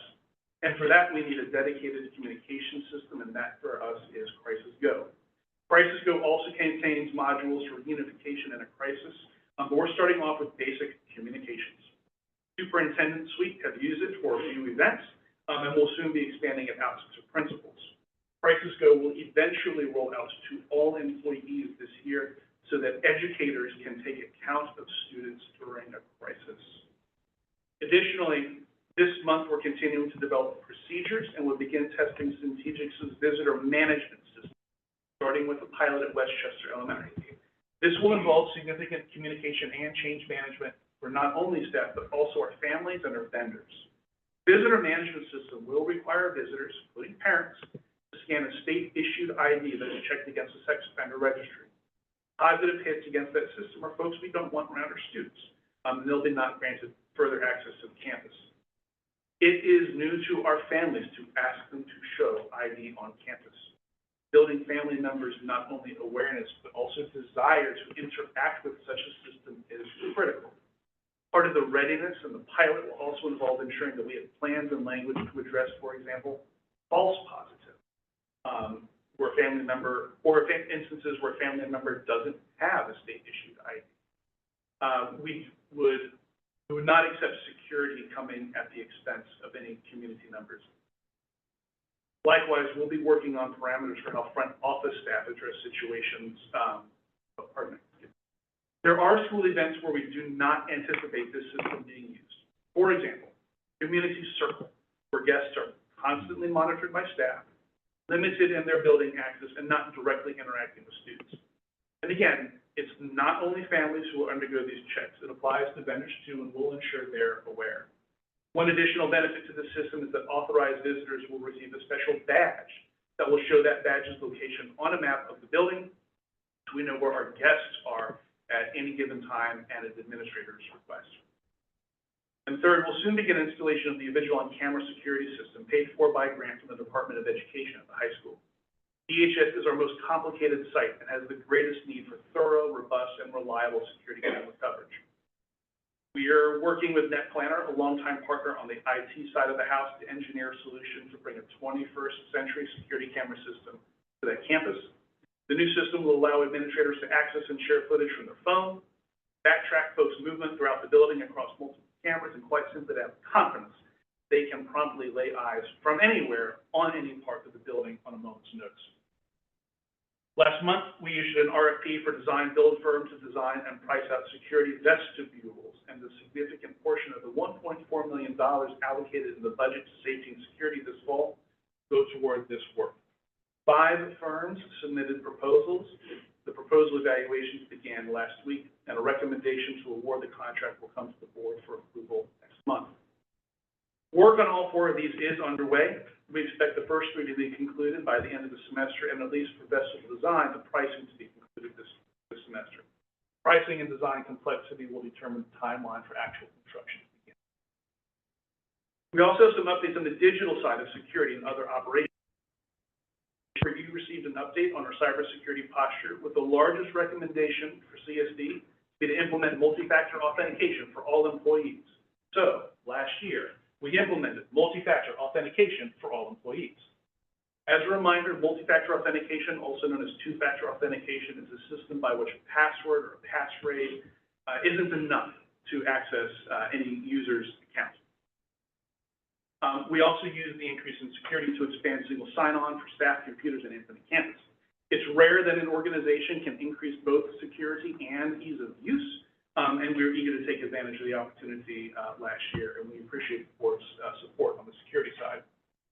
Our environment remains monitored by a Georgia Department of Education provided resource, which continues to identify us as performing at an advanced level for a K-12 organization. And we receive regular reports, too, from the Federal Cybersecurity and Infrastructure Security Agency, scanning our network perimeter. This work, though, is never ending. Thanks to the board's support during the regular session, we hope, of a mid-year adjustment, we'll partner with one of our cybersecurity vendors to document and validate our progress toward reaching CIS Critical Security Controls Level 1. The cybersecurity framework that the Georgia Department of Education encourages school districts to make progress toward reaching, and we anticipate completing most of that work this semester. Presentation talking about physical safety, which Director Brown manages on a daily basis with expertise and fluency. Now let's talk about some of the data work Director Gibson is undertaking. This summer, we launched the district's first public data dashboard using the power of enterprise-grade Tableau data viz tool. We updated them to include late-released math data, and CCRPI will be posted soon. There's still troves, though, of information we want to get out there for our community.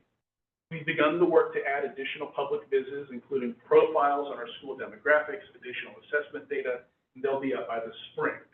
We're also working on another series of improvements to internal dashboards for school operations, and in particular, granular information on student Renaissance assessment performance. It's worth noting that a lot of our work is similar to, and we're learning and sharing with other districts. Cartersville City Schools came to us and asked how we got our public dashboards made. And around the same time, we turned to our friends in Rockdale County. What every teacher likes to do, we adapted some of their work for us to modify and provide to our own teachers to start bringing that to them. At last month's board meeting, there was a conversation between several of you and Assistant Superintendent Holt about suspension days and what suspension durations went to state reporting and what CSD should measure. And at the end of it, Ms. Holt mentioned our work around data governance.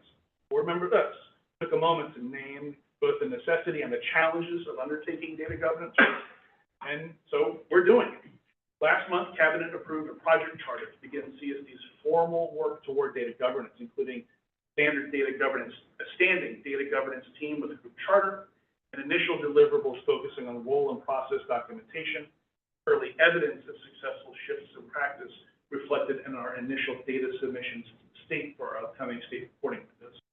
This group will help drive accountability by documenting data roles and responsibilities to the job title and data system level. It will help establish consistent definitions and processes when it comes to data consumption and maintenance. Another way to think about this work is that data governance makes us succession ready, or succession proof, so that essential knowledge and shared understandings don't evaporate when someone retires and moves on to the next thing, and the new leaders aren't having to redefine basic concepts when they step into their role. The third piece around our data work is simply around maximizing our use of the Infinite Campus student data system. Director Gibson came to us from the sole Infinite Campus implementation partner in Georgia, who's already begun the work to better leverage features that were underutilized. For example, we were able to use campus payments to register close to 1,300 guardians to sit for Thanksgiving lunch with their children. And I'd like to tell you how large an improvement over the previous year that was, but the manual cash and check process couldn't track the data. More recently, we've worked with our counselors to implement the graduation planner module, letting scholars and their parents explore further ahead the multiple pathways open to them over the course of their secondary education career. And this can help extend the on-ramp for families to backward plan how to get their child ready for and access to our district's growing and robust advanced academic offerings. That plan begins rolling out this month. Speaking of data, I have a few data points to share with you. Despite a 3.5% increase in year-over-year ticket volume, we've had an even higher customer satisfaction rate from staff. What we don't see captured in the stat, but what we hear from principals, that our team's communication and visibility remain critical ways the IT side of the shop supports staff. Supporting colleagues with their tech is our major role in cultivating and retaining highly qualified professionals. The team also completed 9 major multi-site projects this year, including copier fleet replacement, wireless access point lifecycle refresh, elementary student device refresh, ensuring access for all employees to powerful generative AI tools, and the Department of Education's new District Employee Resource Portal. And on the safety side, we've conducted 214 school security walkthroughs using a tool provided by the Georgia School Boards Association. And we look forward to showcasing that tool and building awareness and desire tomorrow. As I shared before, we've had over 40 I Need Help strategic alerts, 3 of them inadvertent. Both the intended and the unintended alerts are opportunities for us to refine our practice and become more fluent in using this critical resource. There's a lot more work this division has completed and anticipates undertaking. It's the right work, it's the right people, many of whom are here this afternoon, supporting students and staff on a daily basis. Everything we do for the kids, we do for the grown-ups who are there for kids. I'm proud of this team, and I'm confident we'll continue to deliver. I'm happy to take any questions.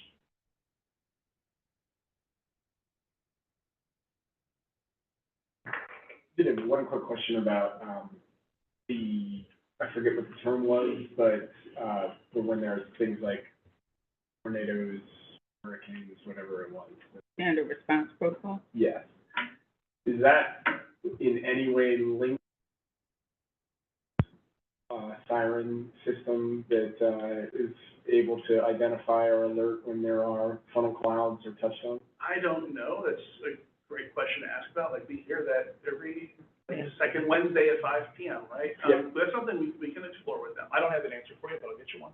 Yeah, I recall prior to this administration that there was a one-day release where we released directly into the maw of a really severe storm. And, people were on buses, kids were on buses when the alarm started going off, and so. We have in my office the National Weather Service radio. And now I am, as well as many members of cabinet, very much tied into the Cab Emergency Management Association. We are on all National Weather Service calls. So we're in DEMA, we're in FEMA, we're in National Weather Service, and we have the radio in my office. The radio was already there. I'm not sure how that came about, but we just. I don't remember all the particulars in the play-by-play of the day, but I remember the day you're talking about. One thing that comes to mind is, even if we can't tie in with the city or the county alarm system, between both Centegix and Crisis Go, what these tools allow us to do is to get the word out systematically and faster. Like you've probably heard, I know everyone on this side of the room has heard Dr. Whitaker talk about, when a message comes through, I need to make a noise other than the happy birthday message for like general employee chat and conversation. Yes. Crisis Go is a mechanism to do that. And so if we're on the cusp of dismissal at Talley and Fifth Avenue, the kids are right about to go out the door, we can literally make our own siren sounds to capture the attention of building leaders, front office staff, even all teachers if we have to, get the word out to say, hold for a second. And that's a very narrow silo. There's a broader question about systems and procedures around pending weather and readiness, and we're growing into our maturity around that over the last couple of days, last year or so. But in terms of that technical specific question, we'll follow up and get you all an answer. And I will say, the students actually, on their advisory team, both K-5 and 612, they have the smaller cards that were issued to them, and we took them through the SRP and helped them to understand its importance and then to talk to their families about it. Just one question about Centegix. I'm familiar with it, and I hope it's impressive that we've had so few inadvertent ones, but in the event there is an inadvertent lockdown because the apple pies are, bouncing on it, will the school get a communication or the parent saying, hey, sorry, there was an inadvertent? Absolutely. Let me tell you about what happened the first time it happened. One of our elementary schools, almost a perfect storm. It was Friday during Community Circle. The strobes were active, and I think the staff member was helping to get ready for a book fair, otherwise helping to just move things around and just lots of books. You're an English teacher, like, gotta move some heavy stuff, and so the press happened. And so the intercom integration wasn't live then. We still had families but the app notification alerted.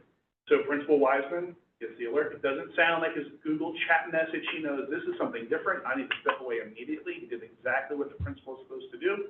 He saw who the employee was. He saw where it was, and within moments he was up there. Within moments, Director Brown, Dr. Whitaker, myself, checking in with the school, ascertained nothing is wrong. And shortly thereafter, messages went out to the internal community of the staff because they saw the strobes, and also to the parents to let them know. Certainly we know that some parents, in fact, one of them did ask Mr. Wiseman later on, hey, what was that red light that was happening? So, yeah, I mean, and So just as Mr. Melton said, Centegix provides canned, if you will, responses to those things. But we know that communication has been something that we have taken on in this administration. So know that our communications team responds immediately when any of those things happen. And it's one of the great things about having this growing communications team in the office. Mr. Wiseman was able to go principal of his school. Director Brown, Chief Hart, they took on the onus of, let's take this canned report, make it custom to us, and have it ready so the principal can just send it be on its way. That's the resource that team provides in that type of moment. So the Safety and Technology Division has completed significant lifts this school year, and they will continue to do so. I want to echo to his invitation to the community to come to the School Safety and Security Summit. Mr. Melton mentioned earlier, it will be held on January the 27th from 5:30 to 7:30 at Decatur High School in the Performing Arts Center. We look forward to sharing with our partners from Decatur Police Department as well as Decatur Fire, keeping all students and staff safe. Not only will there be a panel discussion, but we will also have breakout sessions for families to attend. And our students from the advisory council, once again, have influenced some of the topics that will be discussed or even questions that will be asked. So really looking forward to that event later this month. Very timely. Thank you, Mr. Melton. Thank you to your team. Those projects are incredibly important to CSD being effective and safe and excellent. And one of my neighbors works for Palo Alto and shared the ticket. And then he's like, wow. That was his only response, was wow. Like, no one is hitting those numbers. So kudos to you all for responding quickly and effectively. Dr. Whitaker, next presentation. Yes, I would like to call on Mrs. Adina Walker, Chief of Human Resources, to provide the FY26 compensation concept.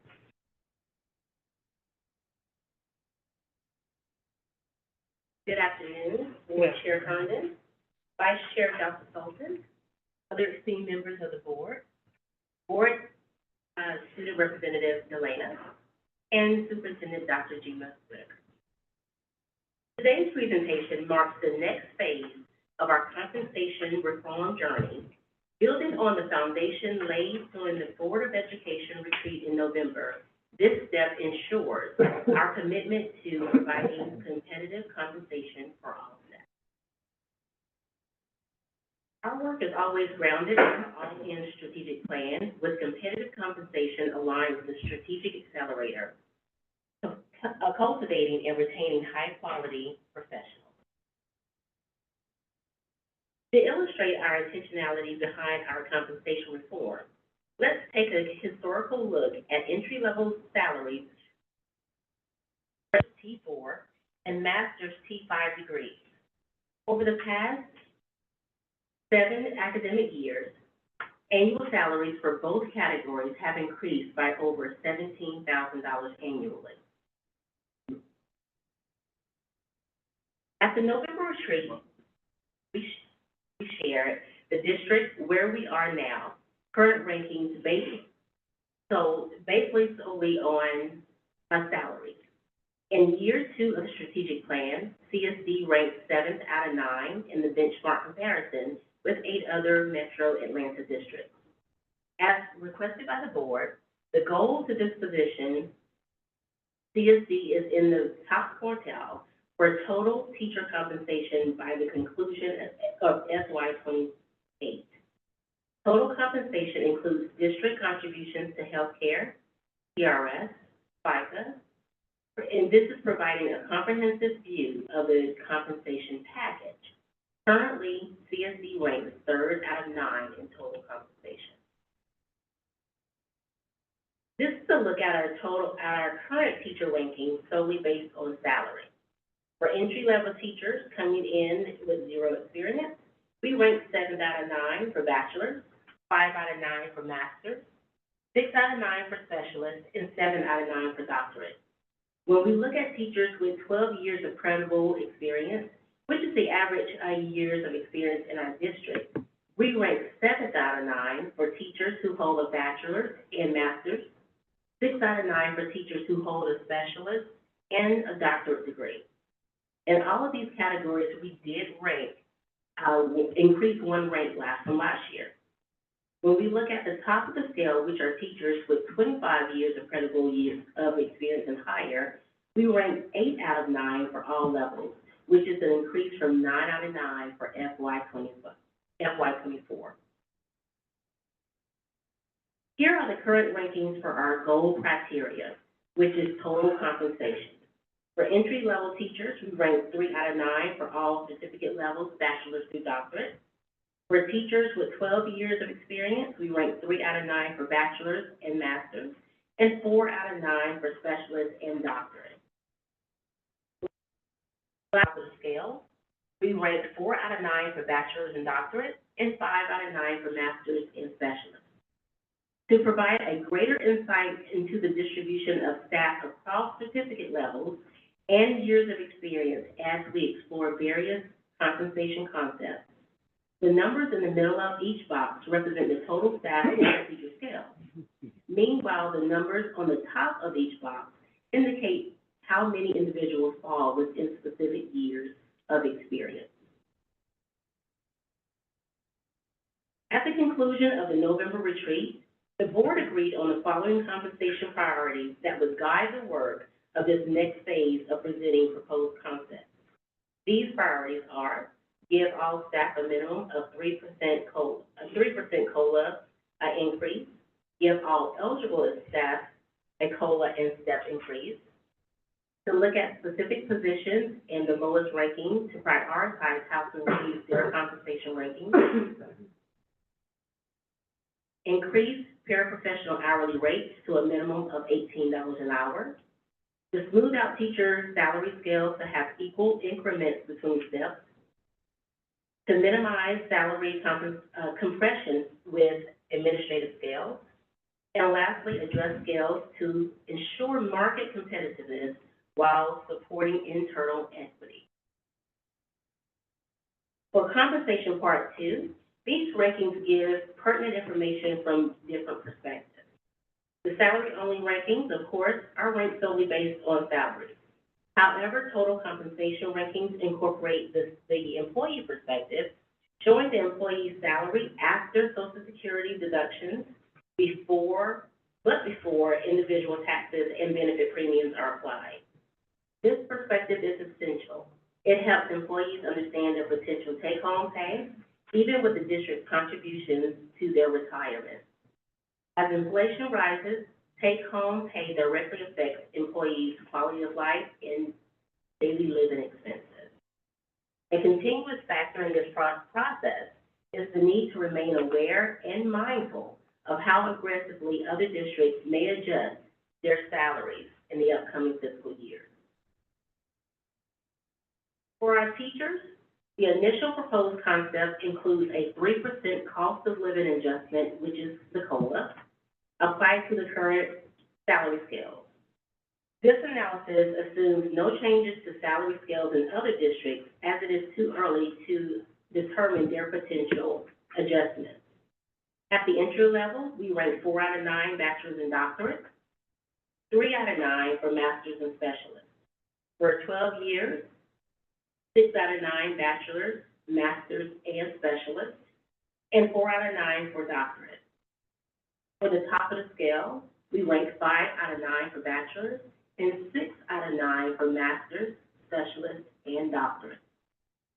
Can I ask one clarifying? I just want to make sure I'm reading that chart correctly. Yes, sir. That's just how does a 3% increase only compare with the status quo of other districts? That is correct. Okay, thank you.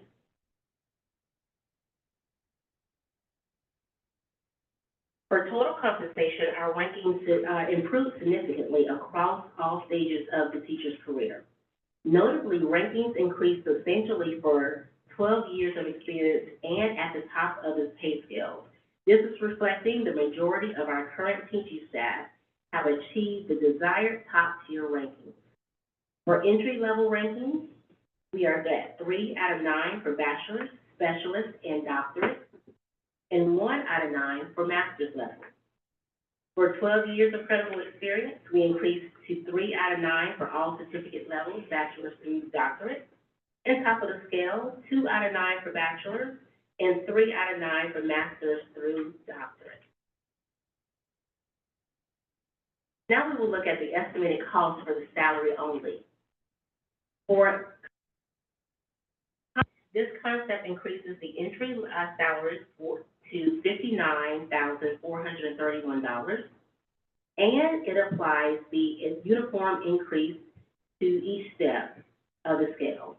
For the bachelor's level, 900 would be the amount between the steps. For master's, 1,050. For specialists, 1,200. And for doctorate, 1,350. The estimated cost is approximately just shy of, right under $1.3 million. For concept 3B, the entry level, again, is $59,431. This also incorporates it equals steps on the scale, but this is slightly a little bit more at 1,100 for bachelor's, 1,200 master's for specialist level, and 1,400 for doctorate level. This estimated cost is approximately $2.2 million. Sorry. I like clarifying these things when we're on the slide, and I apologize for this. Yeah, bachelor's degree, 900, 3A. First-year teacher, fifth-year teacher. The fifth-year teacher will be $4,500 more. That is correct, because it would be 900 each. And then the B, that same teacher would be $5,500 more. And I just do that across the board, 20 years of doctorate, $1,400 each year. I can do the simple math. That's what we mean by smoothing. Thank you.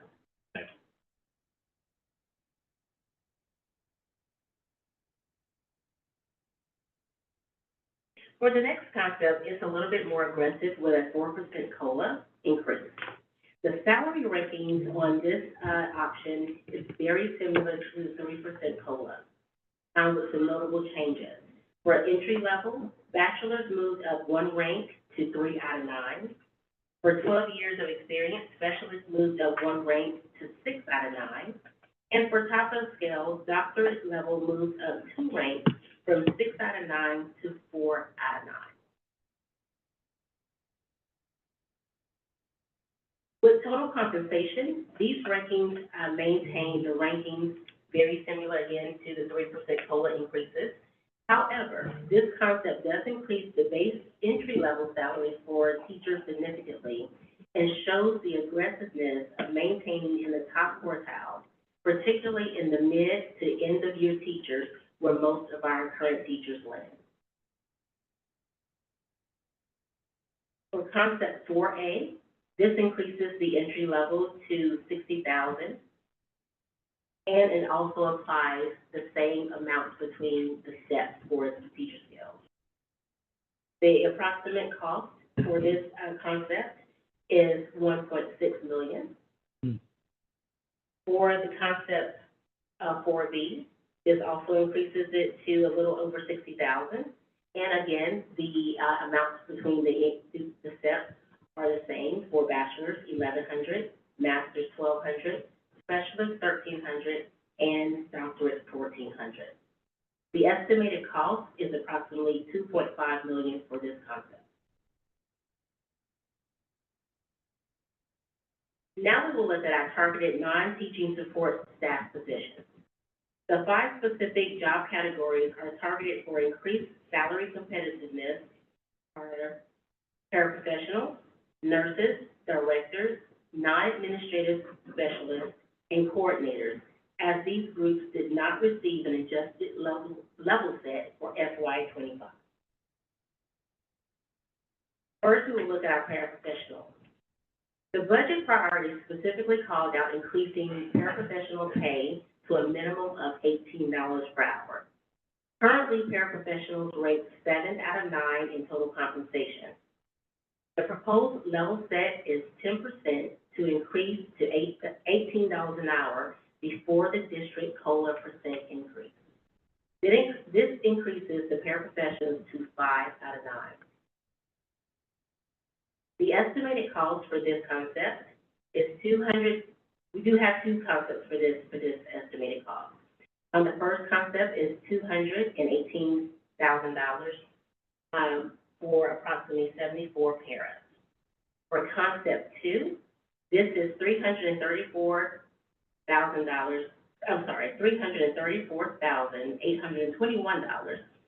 This concept increases the paraprofessionals to 8 hours a day and aligns them with every other job category on the CSD 185 day schedule, In comparison, the para hours are split 50-50, with half still working 7.5 hours, and the other half are working 8-hour shifts. Next, we will look at nurses. Currently, nurses rank 7 out of 9 in total compensation.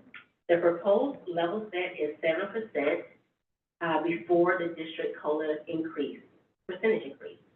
This concept increases the base salary and total compensation, but maintains the overall nurse ranking of 7 out of 9.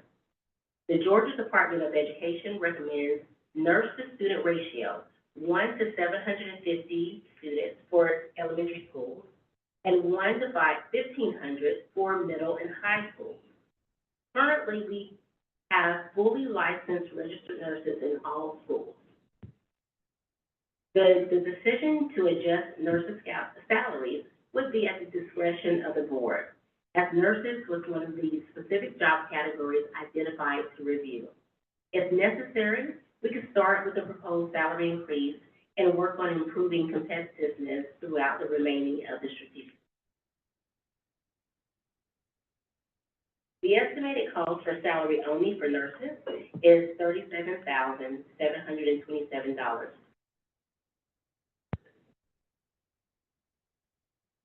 For directors, currently directors in our district rank 4 out of 9 in total compensation. The proposed level set is 3% increase before the district COLA percentage increase. This increased the total compensation ranking to 2 out of 9. The estimated cost for salary only is $43,077 for 16 district directors.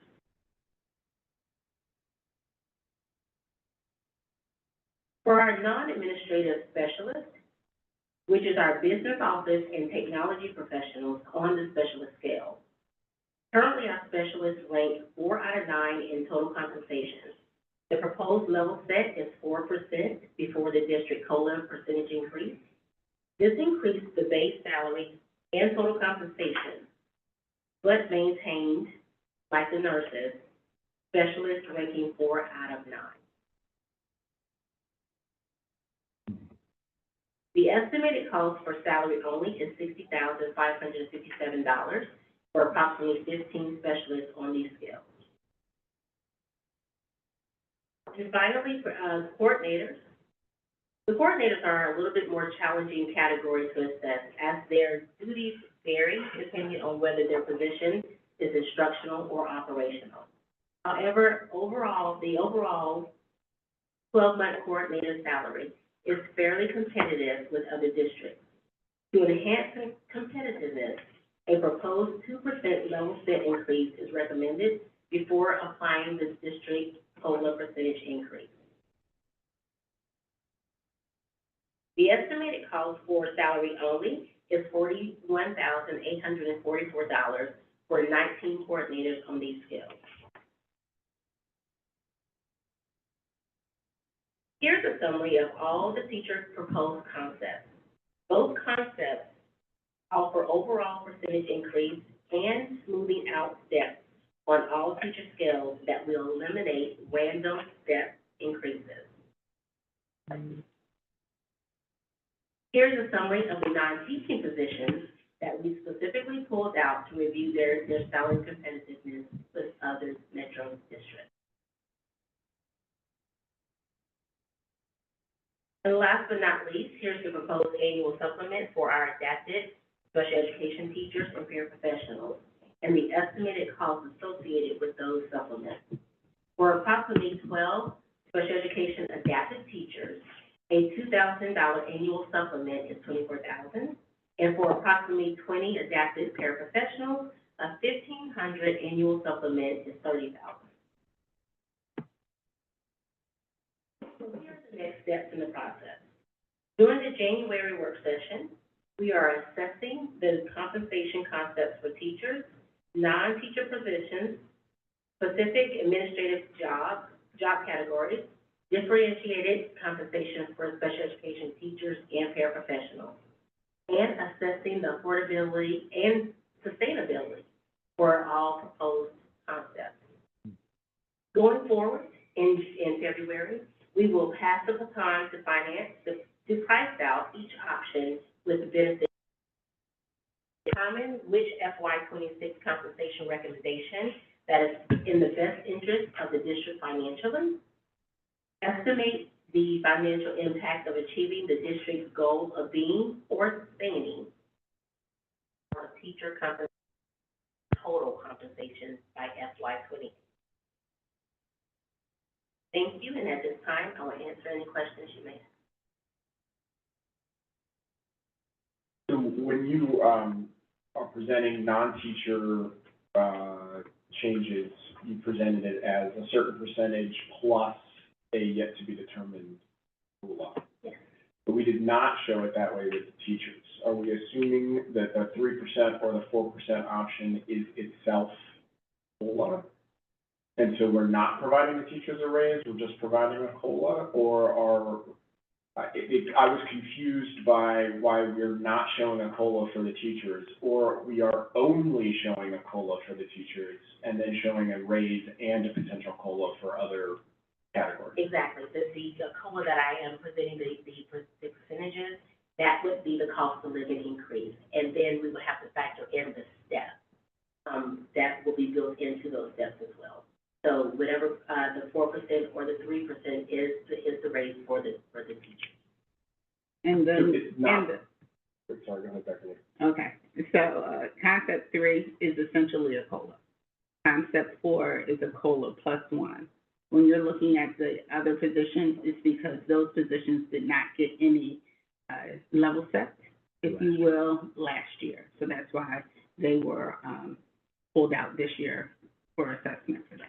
And so then it sounds like we're generally considering 3% to be a COLA. Anything beyond that 3% is the raise. For everybody that is not a teacher, there is a differing set of adjustments, but they would then also get the 3% COLA that we're talking That is about correct. applying. Okay. Because there's no steps for non-teachers. Yeah. Well, to clarify your question for the paras and the nurses, the COLA we should assume is 3%, It would be whatever is your, whatever we decide. but we're saying your priority set is a minimum of 3%. And a few questions. I'm confused, slide 21 and slide 27. So, I'm sorry if I'm misreading these percentages, but on slide 21, what I'm seeing is apply a 3% increase and apply the proposed COLA on top. But then when I move to slide 27, I'm reading that it's a, 6% increase and the COLA. So where did we go from slide 21, it said apply a 3% in COLA, but slide 27 says 6% in COLA. Unless I'm misreading that. Slide 21 is for non-teaching, but Yeah. slide 27 is for teaching. Well, no, I'm looking, slide 27, the director's right there. It says level set 6% increase before proposed COLA percent. But on slide 21, is it not saying directors the same? So I'm using the director's term on Right, slide. exactly. That original slide, and that is an Yeah. error right Okay, there. I just want The original slide had that in the, a 3%, but we backed it out, and that is a clerical error. So then, the other thing, I think James asked this, but I want to make sure I understand. When we're using the term level set, we are saying that we are implementing consistent increases for each step. Is that what I'm understanding? So X amount for the bachelor's, okay. I understand that. But then I think I heard you say, James, there are no steps for directors, but I thought that directors, coordinators, various positions have it's like a 15-year versus the teacher with a 30-year. So are those not considered steps like leadership year 1, leadership year 2, leadership year 3? Well, those are just years of experience. Okay. That's not based upon certificate level or any grade area like that. But with those, and I'm sorry if I'm mixing and mingling things here. So a teacher earns their salary based on their certification and their years of experience. So then when you move into these directors, coordinators positions, I don't know if it applies to nurses or paras, they're in this position, and then each year is the increased salary amount. That is correct. Okay. So we are still going to offer We're looking that. at their leadership years of experience. So each year would have an increase, just like with the teachers, so, okay.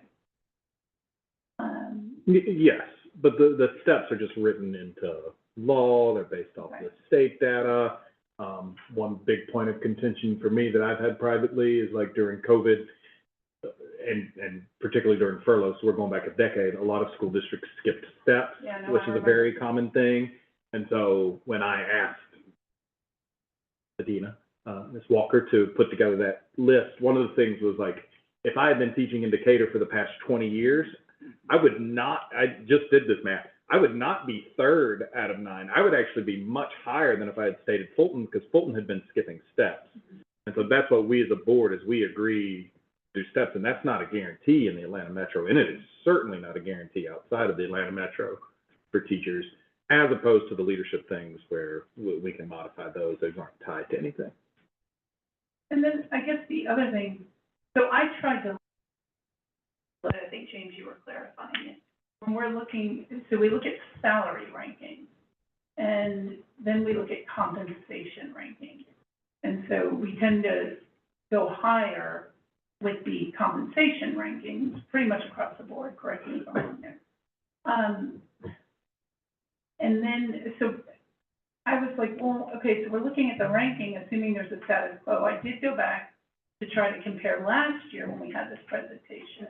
And so I was pleased that we largely did move up, right? In some cases, you know, for those entry level in all degrees, they moved up by being, I think, from like 7 to 4, 6 to 3. I'm just going to say that I'd like to see the teachers be at that second ranking when possible, and I don't know if that fits into any of the possibilities we have. Well, if I could add, I know that Ms. Anderson has raised a couple of times the fact that we don't necessarily know what other districts are going to do, but we are clear on our terminology around what part is a raise, which we would not necessarily expect other districts to offer, versus which part is a COLA, which we would in fact expect other districts to offer, right? So the point being, if we say that the COLA is 3%, that is because we're presuming across the board there's a cost of living adjustment necessary for 3%, and we're probably going to see multiple competitive districts offer a similar dollar amount, which means that then can't really be used to assess our change in the rankings, because that's kind of the amount that everybody's going to get just for inflation. And so then when we say the raise is then what is on top of that COLA, that is what we adjust ourselves based in the rankings on, right? So that I think clarification can go a long way when we start talking about what is it that we're doing that is just driven by inflation versus what is it that we're doing that's exceeded by inflation. You should probably put your mindset into the 4 instead of the 3%. Because that includes a rate. Yeah. Is what I'm saying, yes, effectively. Now, I mean, I actually think 3% is a pretty high COLA, to be totally honest. I don't know that inflation is going that direction this year, so let's be precise in that terminology, and I'm sure Dr. Bruin will have a perspective on where inflation is coming out, but nonetheless, that I think is the right way for us to be thinking about it. Great. So what I'm hearing is definitely a concept of a 4. Is there a preference on the increment between steps? If you could go to 27.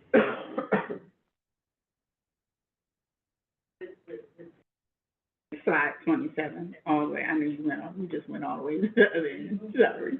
Yep. So we're increments between steps, A or B. I'm going to ask a question that,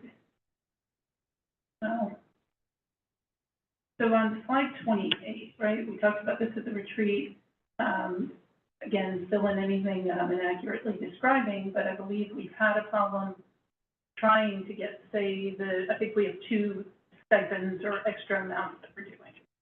So along those lines, we're getting to see the number of teachers we have in each kind of first 10 years, 12 to 20, 20 to 30, in addition to degrees. So I guess the question I have is, while the leveling seems, where those step increases, reasonable to equity, is there anything that we need to consider in terms of keeping teachers the same way that we are looking at needs over here? Did I articulate that clearly? Can you, Well, Say it so we get to see on slide, I think it's 20-something, right?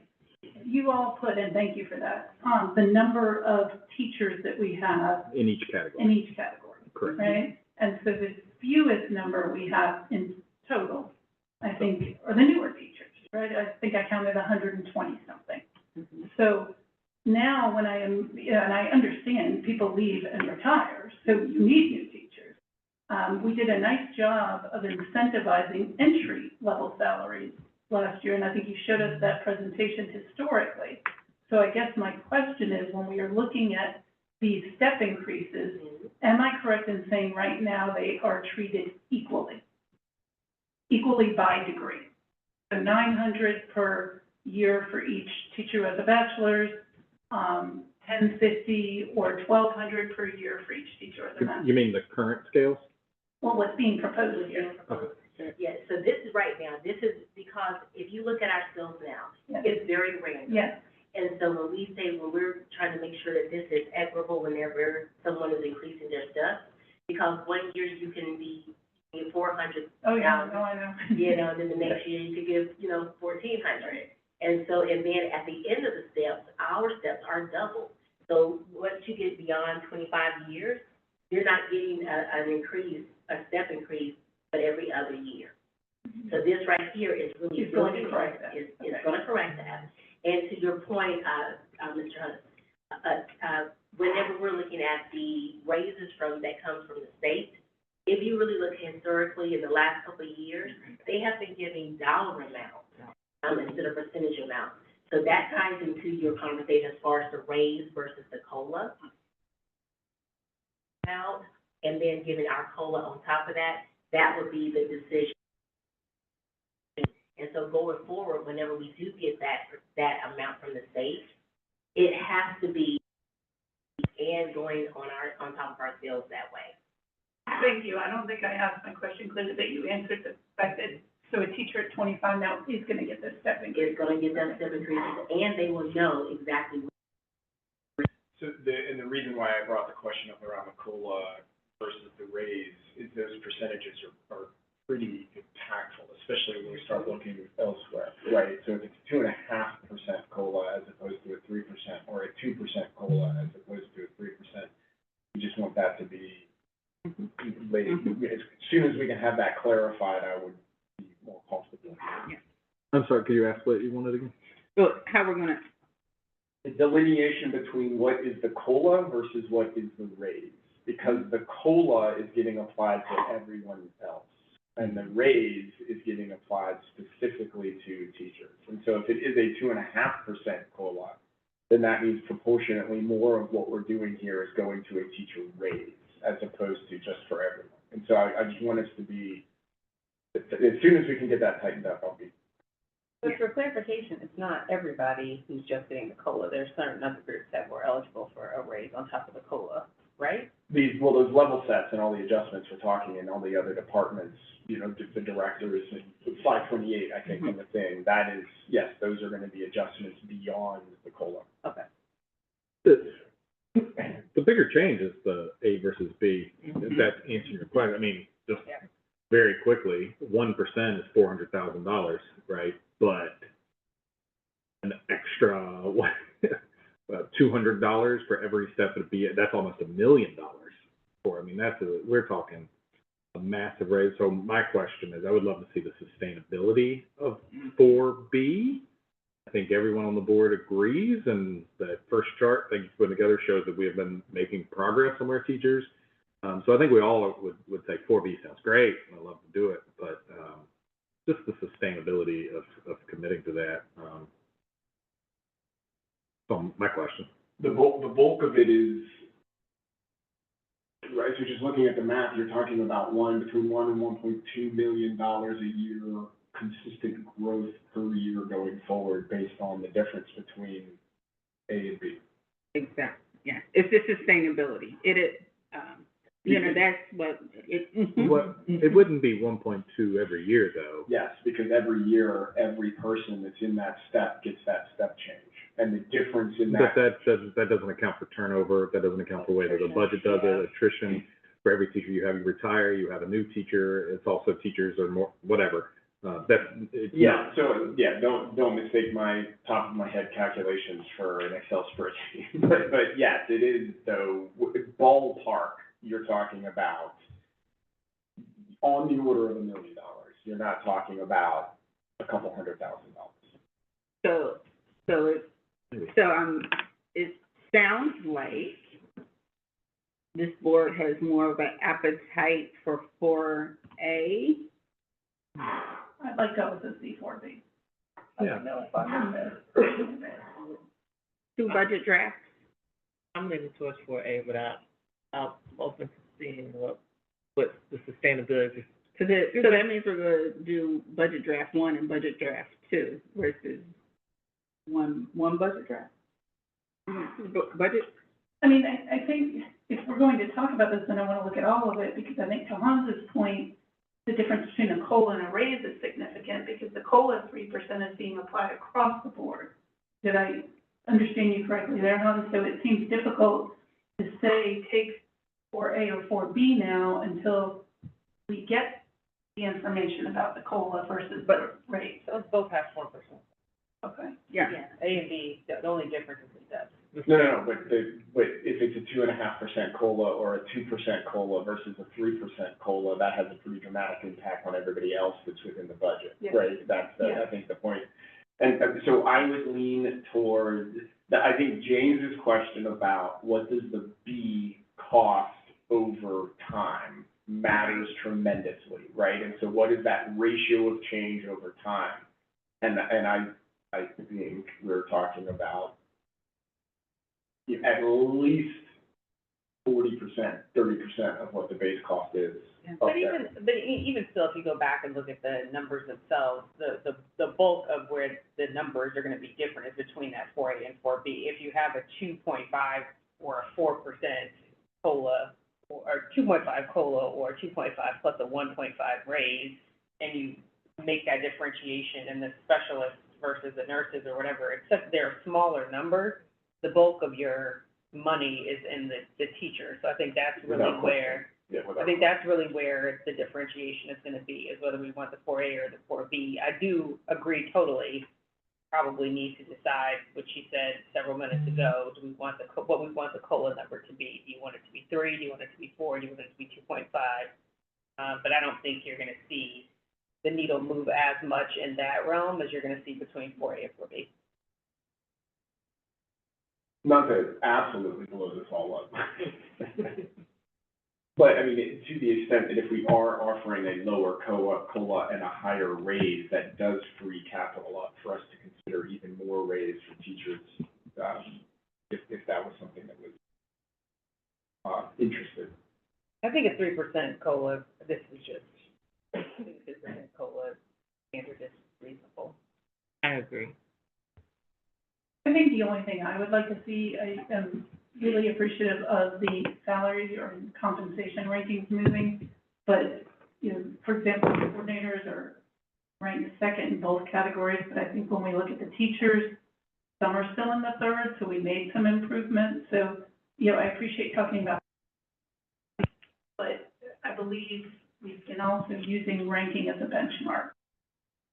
Coordinators second, I'd like to see then the teachers second too. Well, it's gonna be the same concept, because if you do that, then you're talking about a much larger population of people that are gonna be moving. So, again, the nurses and the coordinators, if you look at the sheer volume of numbers, you're talking about 2.5 million versus 1.6 million, and down in the coordinators, they're at the cost of $42,000. So it's just a smaller bucket. It is, but I think when I'm looking, and maybe I'm misreading this, slide 13 with the rankings, or we go to the number of teachers in those positions, our teachers with the most experience and the most, or degrees in experience, I believe we have fewer of them. I may have misread that, but, Do you mind going up? I have it as 13. I think it's 12 on yours. okay. No, it's the one before that. Yeah, I'm trying to find the one No. with the numbers on it. I was looking for a comp part 2 teacher rankings, total comp 4% increase. Okay, right here. Tracy, to your point, I was excited about, the master's degree is the bulk of our teachers. It's more than 50, it's almost 55% of our teachers. Right. And 1 of 9, 3 of 9, 3 of 9. That's pretty solid. Do we still have work to do? Sure. That's the one that I wrote a bunch of numbers down here for. And a key piece is, it's a 5-year strategic plan. So incremental, and I know that's it's an incremental growth in rank and change. But it's a 5-year strategic plan. You don't have to do it all in year, what would be now 2. And the key is sustainability. Yeah. Does that, I think I know the answer, but I want to ask you. 12 years of credible experience, master's 3 out of 9, that does not assume the scale fixed. That just assumes a 4%, correct? Okay. So the scale smoothing would, we actually don't know, but it will. Okay. I think I'm at a 3 or a 4A. I think that my concerns with the exponential growth that happened with the larger scale steps is a concern. And it's not necessarily in the 1 year that I'm concerned, it's in the aggregate over multi-year.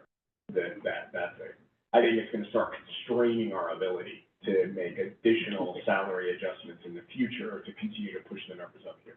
So for clarification, that's saying a 3% COLA and a 1% raise. That's the way that we should document that? With the smaller step adjustment, So smaller then, step smoothing. so then all the other employees would get a 3% COLA? Yeah. Okay. I think he's wrong, but I'd like to see, when we go to the scale that has the numbers on it, Tracy's scale, I'm calling it, can we go up a few? It's actually on page 6, I just found it. We have 30 teachers who have a doctorate, but then when I look at the Yeah, right now. column, I've counted 87 teachers in the last range of, years that we have identified here. Wait. Am I reading that correctly? You add the 5 with the bachelor's, 47 with the master's, 29 with the specialist, and 6 with the doctorate. Those are the ones that have the most years' experience. Is that correct? That is correct. Okay. So to answer the sustainability question, I am correct that we could look at where this scale is as a percentage and then look back 5 years and 10 years, like, are we getting older? Are we getting more expensive? Or has attrition and retirement and growth, has this pretty much been where we are? I would assume that would be kind of possible, maybe it's the CFO question. Yeah, Because Hans is correct, if that 47 5 years ago was 30. But if 5 years ago that 47 was 47 percentage-wise, then this 2.5 we're committing to this year is actually not a sustainability problem at all. No, that's, if you're assuming that those 47 are a different 47. I am. Yeah, but that's not, you don't know that, like, that's the concern, right? But if 5 years ago, the same 47 out of 585, I didn't know that, 525, we're still just 47 out of 525.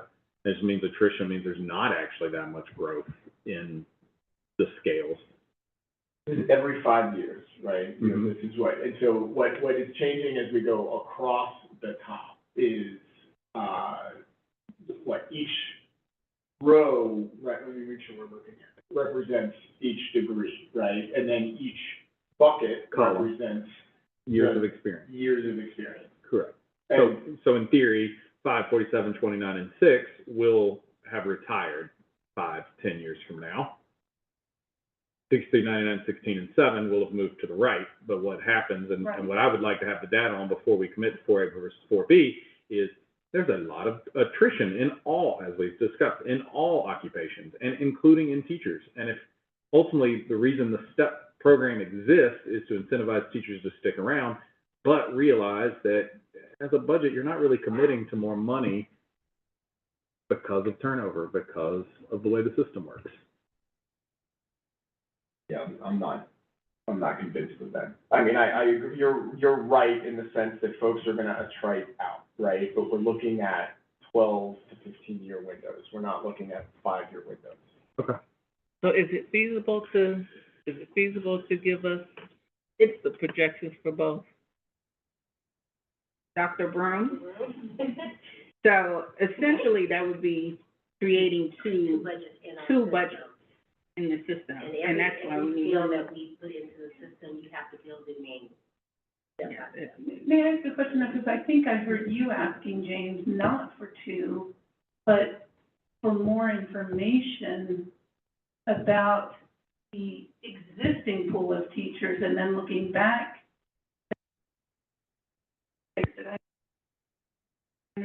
Yeah, I felt like you weren't asking for two budgets, you wanted more clarity to make an informed decision about that sustainable budget. Here's maybe a thing that'll help James and I. What is the average length of tenure of those master's teachers, right? That's our largest slug of teachers. And that is the one that's gonna be the largest amount of expense in these steps. If those teachers are here for 15 years, then it's much more expensive the way I'm thinking. If those teachers are here for 5 years, then it's much less expensive the way James is thinking. And I don't know that we need the precise numbers, but we're gonna actually know roughly, depending on what those tenures look like. And is that gonna make you ultimately think that if there are, say, fewer, if it looks like over time, because there is a little bit of a skew in the middle towards the masters, but you have some of a lower population in the higher year bachelors and then the lower year doctorates.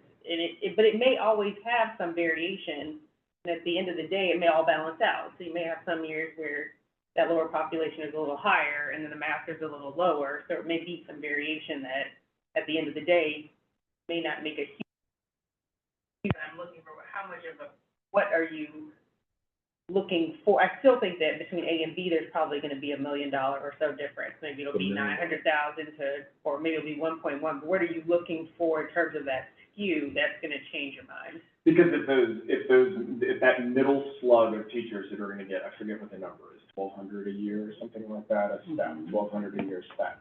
If those teachers are with us typically for 15 years and not 5, then what we're doing right now is we're signing ourselves up for 15 years of $1,200 increases per person that's in that slug, as opposed to every 5 years. You see what I'm saying, or an attrition over. Yeah, I totally understand, but they could easily be replaced by a doctorate that comes in that with 5 years of experience and hangs on for 10. There's no, it could be balanced out. That's why in aggregate is what we're talking about, not kind of like at an individual level, you guys are right, but you have to look at it in aggregate. I'm saying it probably will make a difference. I don't know if it's gonna be a hugely significant dollar amount. It's not gonna be a $2.6 million increase every year. No. And it's not gonna be a $0 increase every year. And it is a very difficult, I don't need two budgets, but if it's closer to us signing up for a $2 million increase and the budget is built into the way we wrote the scales every year, then I think we're all against it. I think it's more like $1 million increment a year between the A and the B. Well, but I still like James's question, and I'm not sure if I understand it's kind of like James, you brought up about the policy question, because if you look at the middle category, right, teachers have to have 10 years or tenure, right, to be vested in our retirement system. So right now, no matter what the degree is, I believe what I'm reading is the most number of teachers are in that middle category. Yeah. So it does feel to me like it should be fairly easy for us to get some kind of historical data and projection. But that's not saying that all 139 of those teachers have been with us. No, of course not. Yeah, no, that one I get. And then two, just want to make sure I'm clear about this. So those teachers in that third column to the right, those are the ones, when they hit 25, would not have been receiving step increases. Is that correct? Every other year. So, You're putting, yeah, okay. you're putting a larger amount in your budget. I'm hearing a lot of support for 4A. I would just academically like to know, when we talk about fixing scale, what's the sustainability of that? Yeah. How do we expect the scale, our average scale position as a system? How does it change year for year? Are we getting older? I thought we heard last year that we're trending younger, that they're becoming fewer and fewer in the right column in the education system, which may be an argument for us going to 4B, because at the end of the day, we're trying to incentivize people sticking around, and B accomplishes that better. But if it's not fiscally sustainable, we can't do it. Another way to describe this is, for each dollar change in those steps, how much every year is that added to the budget going forward?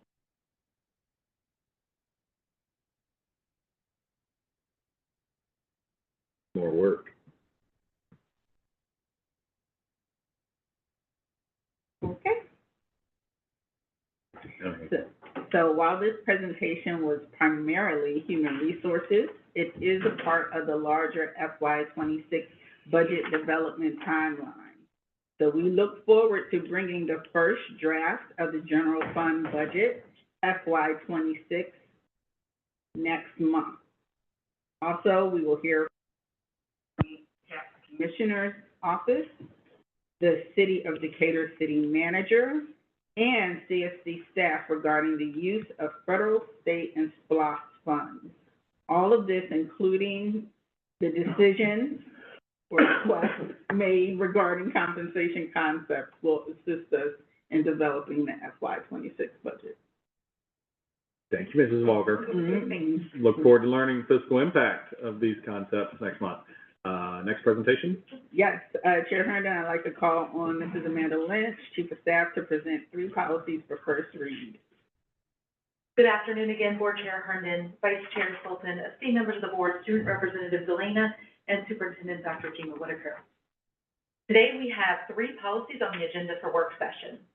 GAMA, Drug-Free Workplace, which is a revision to an existing policy. GAMC, Responsibility to Report Criminal Charges to Employer, which is a new policy. And BCBI, Public Participation in Board Meetings, which is a revision to an existing policy. These policies are being presented for first read. If approved for first read, they will be available for public comment through Assembly. Stakeholders can access any policies open for public comment on the right-hand side of the Assembly homepage. Assembly is linked on our CSD website under the board. First is policy GAMA. GAMA is a revision to an existing policy and was discussed in pre-work last month. The original policy was adopted by the board in November of 2022. Last month, we introduced language around reasonable suspicion testing to the policy. In response to an additional round of legal feedback, there have been some additional being presented today. Specifically, language was added that employees subject to testing as a result of reasonable suspicion shall not be permitted to transport themselves to testing. That's a safety feature there. May I read the recommendation? Yes, please. The recommendation being made is that City Education accept policy GAMA, Drug-Free Workplace, for first read. Excellent. Do I have a motion to approve the recommendation to accept policy GAMA, Drug-Free Workplace, for first read? So moved. Thank you, Mr. Ups. Do I have a second? Second. Oh, we're gonna give it to Dr. Sultan there. Any discussion?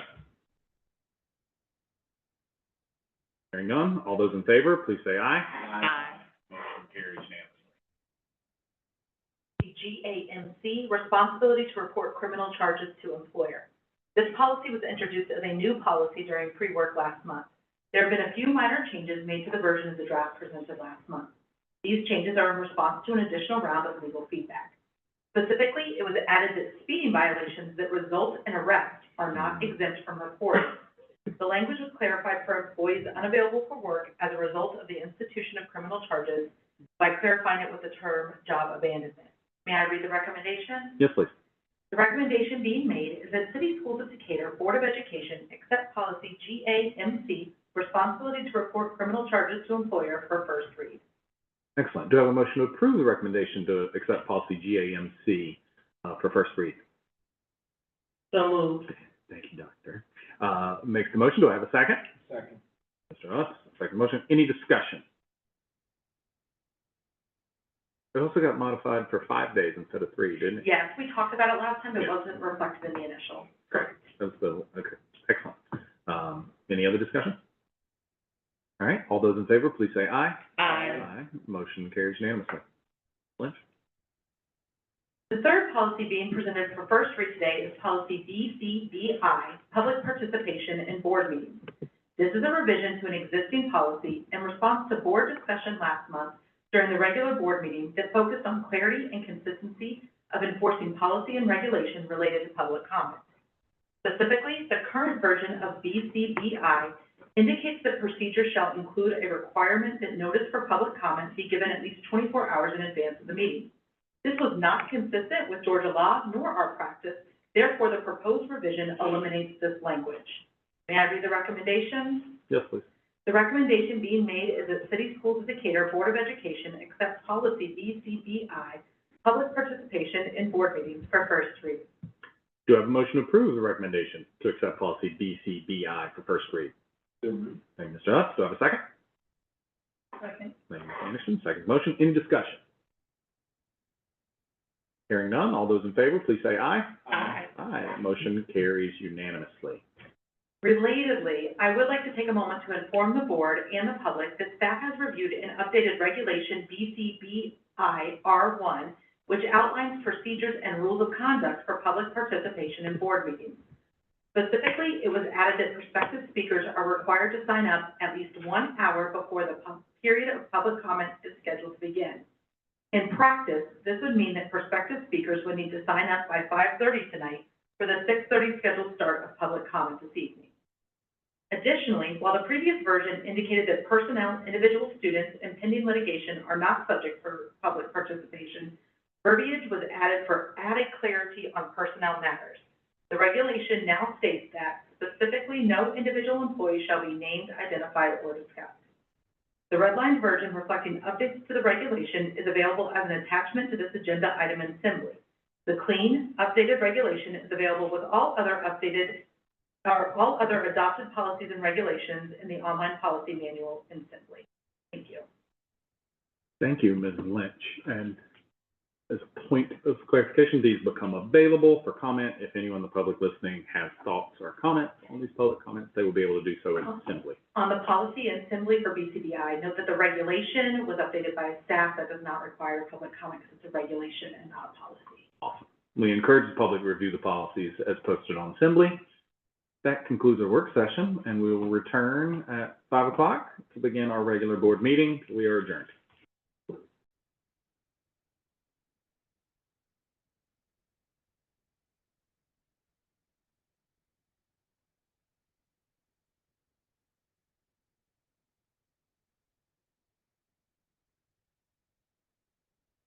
All right.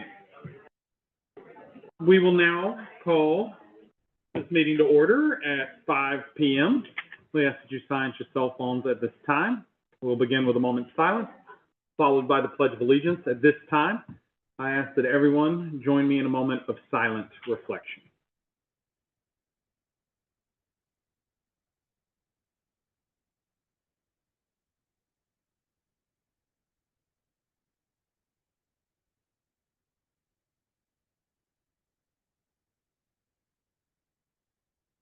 Thank you. Now I ask all who are able to please stand for the Pledge of Allegiance.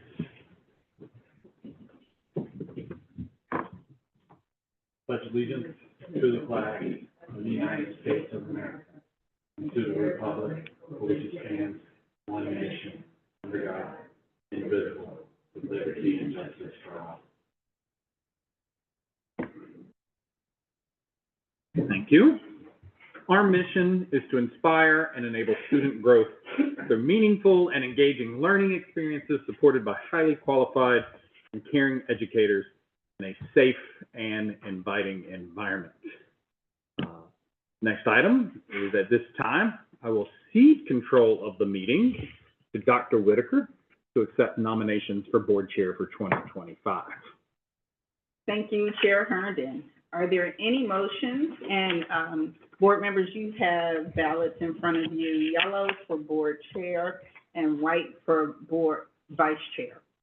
Are there any motions from the board for the board chair for 2025? Yes, I nominate Dr. Carmen Sultan for board chair. Okay.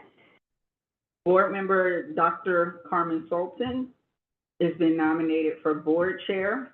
Is there a second to that motion? Second. Thank you. Board members, please complete your ballots.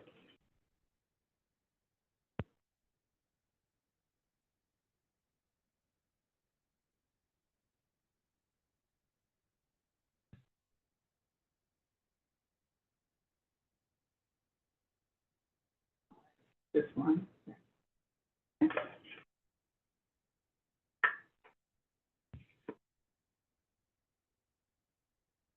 I am pleased to announce that Dr. Carmen Sultan has been elected board chair effective today, January the 14th, 2025 at 5:03 p.m. through the upcoming year with a vote of 5-0. I will now cede the meeting to Chair Dr. Carmen Sultan to accept nominations for vice chair.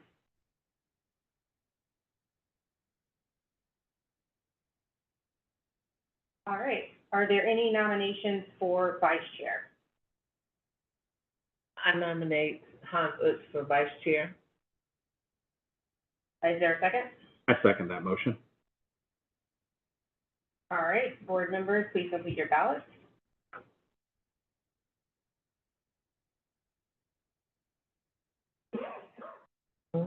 What if I wanted to nominate someone else too? No, okay.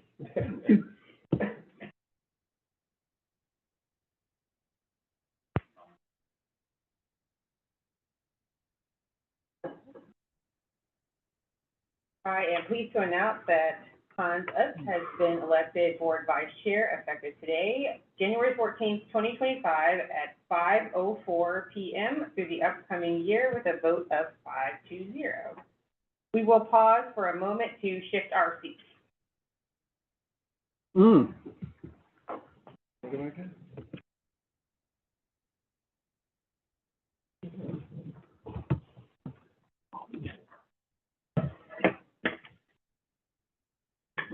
I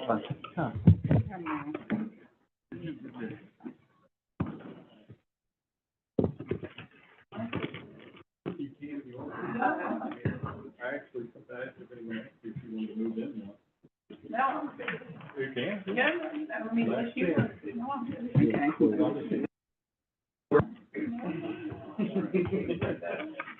So with an odd number now, I was moved to the middle.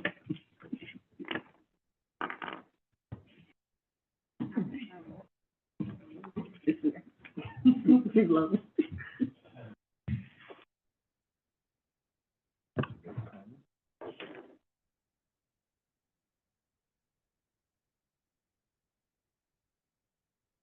Alrighty. Ready? Board members, are there any revisions to the agenda this evening? Anybody? Hearing none, do I have a motion to approve today's agenda? To approve today's agenda. All right, board member Herndon makes the motion. Do I have a second? Second. Board member Utz seconds the motion. Any discussion? Hearing none.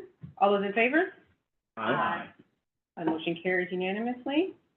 Our next agenda item is the approval of the minutes from the previous board meeting. Do I have a motion to approve December's regular board minutes?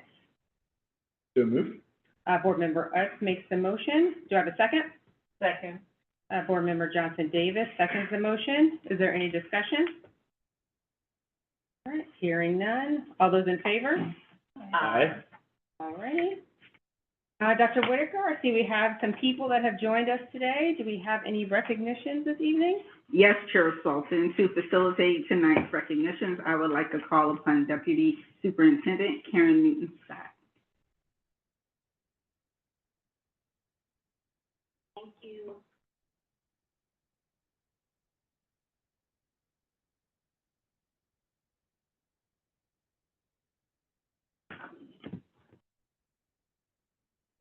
Board Chair, all right, there we go. Thank you, Board Chair Sultan, Vice Chair Utz, esteemed members of the board, and Dr. Whitaker. I have the pleasure of making two presentations this evening for Fifth Avenue Upper Elementary School and Decatur High School athletics. As we honor students and staff from each school, please do not take your seats after. Instead, we'd like you to stage along the wall to my left and your right for a photo opportunity with our board members at the conclusion of all recognitions. First, we'd like to invite Dr. Sproul, Principal of Decatur High School, Mr. Rodney Thomas, Decatur High School Athletics Director, and Coach William Felton to the front. This evening, we are excited to football player Evan Fisher. Evan was selected as an All-State Specialist punter for his exceptional performance on the football field. Being named an All-State punter means that Evan is recognized as one of the top punters in the entire state, an impressive achievement that reflects his skill, consistency, and impact on the game. What makes this even more remarkable is that Evan has only been playing football for 2 years. Is that accurate, Coach Holden? Yes, all right. His dedication, hard work, and relentless pursuit of improvement, combined with the guidance and support of his coaches, have made him the only punter in all of 5A to earn this distinction. Evan is not only a standout athlete, but also a great student here at Decatur High School. He truly embodies what it is meant to be a Decatur Bulldog, hardworking, driven, and proud of his school and community. He has made our team, our school, and our community incredibly proud. Most of all, Evan has made his family proud, and we are honored to recognize him tonight. Please come forward, Evan Fisher.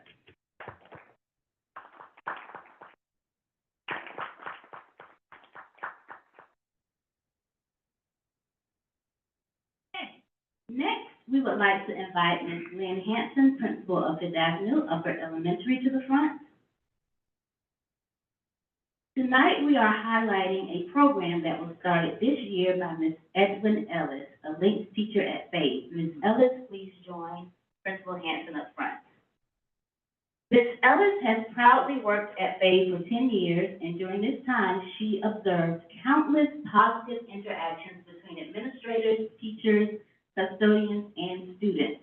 With no hesitation, the adults at Faith come to the aid of students who might have fallen on the playground, had a tough morning, and needed some motivation to make it through the day, or simply needed help resolving a conflict.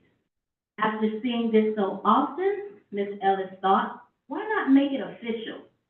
She and her team launched Falcon Friends at Faith. This mentorship program aims to foster positive relationships between school staff members and students. School mentors volunteer their time during the school day to meet with their assigned mentees. Mentors receive weekly guidance and detailed discussion topics to use during mentee meetups. They focus on topics like communication, making and maintaining friendships, and accountability for ourselves and our actions. We are so excited about the response to this program. We also have here tonight mentors within the Falcon Friends program. And if I miss your name, just let me know. We won't say why. So we have Sarah Guest. Come up front, please. Megan Ferguson. Courtney Bishop. Natasha Kane. Sharonda Edwards. And Artisha Cheney. I missed you. I'm getting to you. You're a mentee, right? All right, here's your part. All right, so So, we also have some of the student mentees here tonight. Please join us up front as I read your experience. Up first, we have Everett. Everett is a fourth grader, and here's what he says about South and Friends. It's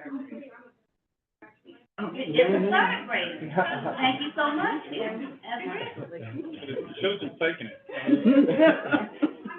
Don't let them age you. Really actually going good.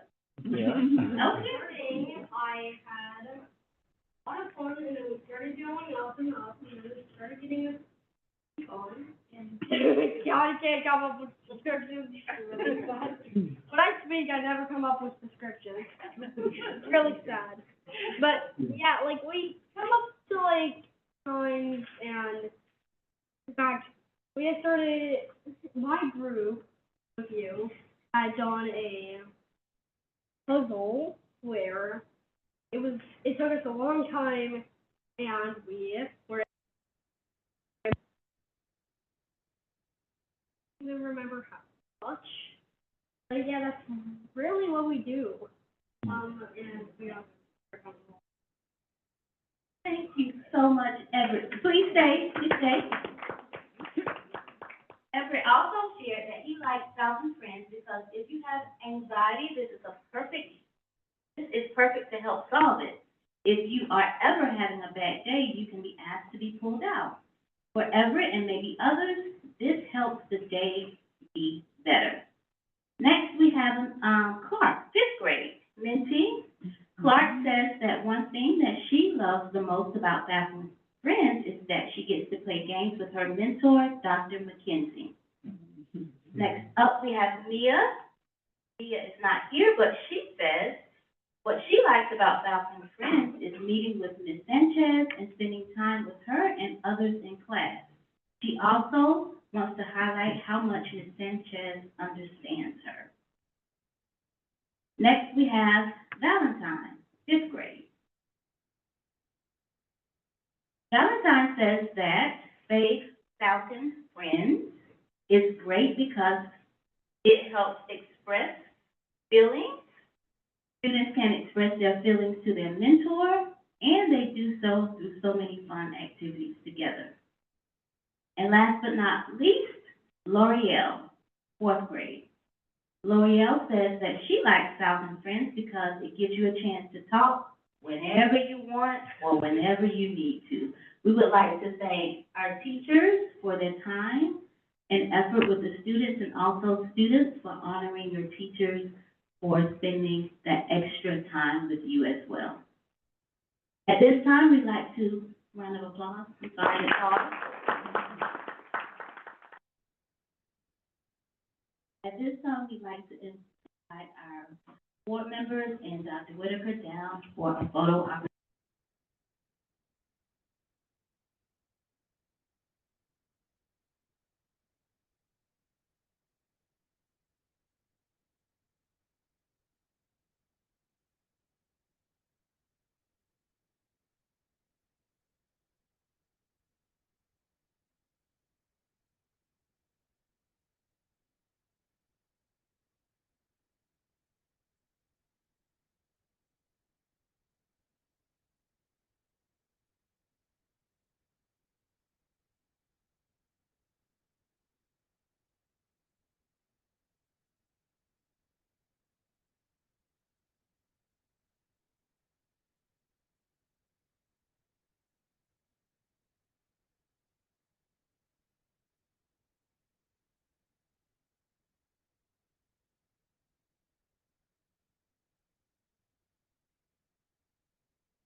find on the district's website.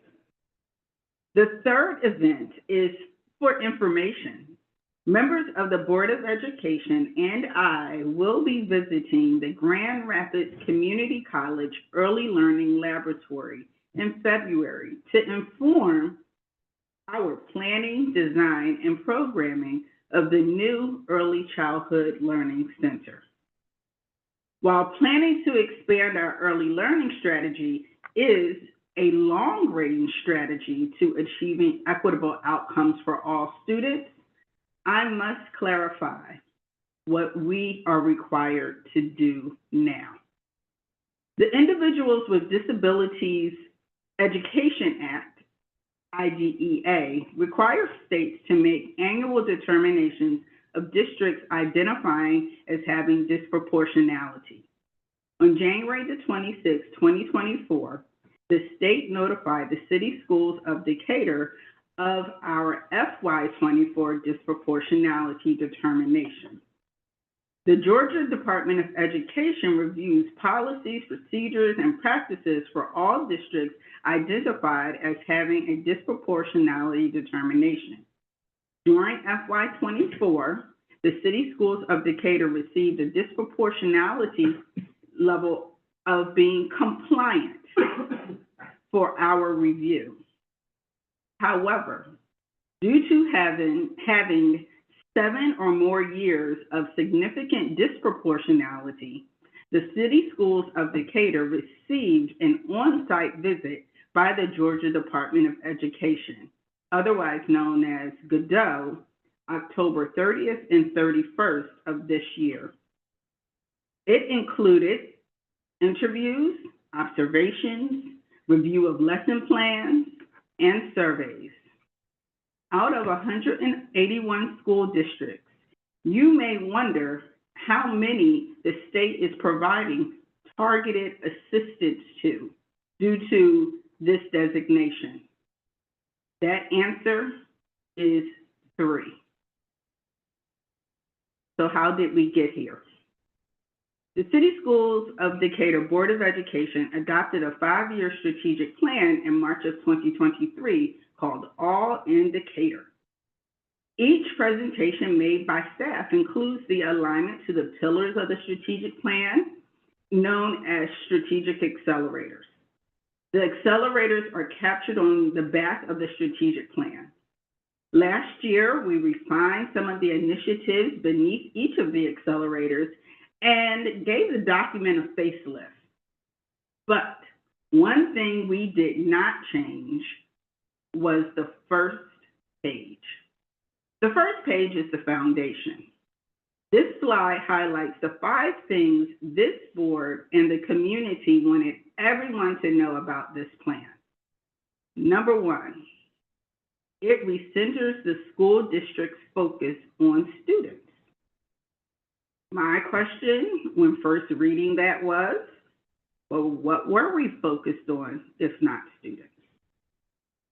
Number 2, weave equity into the fabric of everything we do. Not just discipline, not just curriculum, but also funding, as an example. Number 3, reimagine what school looks like to meet the needs of all students. Oh, that sounds like all means all. Create a space where every student feels included, not just belonging, and that this strategic plan that was created should incorporate the feedback from all stakeholders throughout Decatur. The 5 things remain unchanged and undergird this strategic plan. Also in March of 2023, the Board of Education announced me as the sole finalist for superintendent. Walking into the district, I was asked to look into 3 things instructionally.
pandemic. After not being in school for almost 2 years, something in the quote unquote, something's wrong with the Black student. If we know our Black student demographic data indicator, the Black student is also more likely to be economically disadvantaged as well. So they didn't have access to tutors before, during, or even after the pandemic. So when we are asked, why are we always talking about student data? All those test scores and the discipline. And why is that always a part of the board meeting at the subgroup level? This is why. We are now in the process of Godot, has actually conducted their site visit. And we are awaiting their feedback and expect to have ongoing targeted support.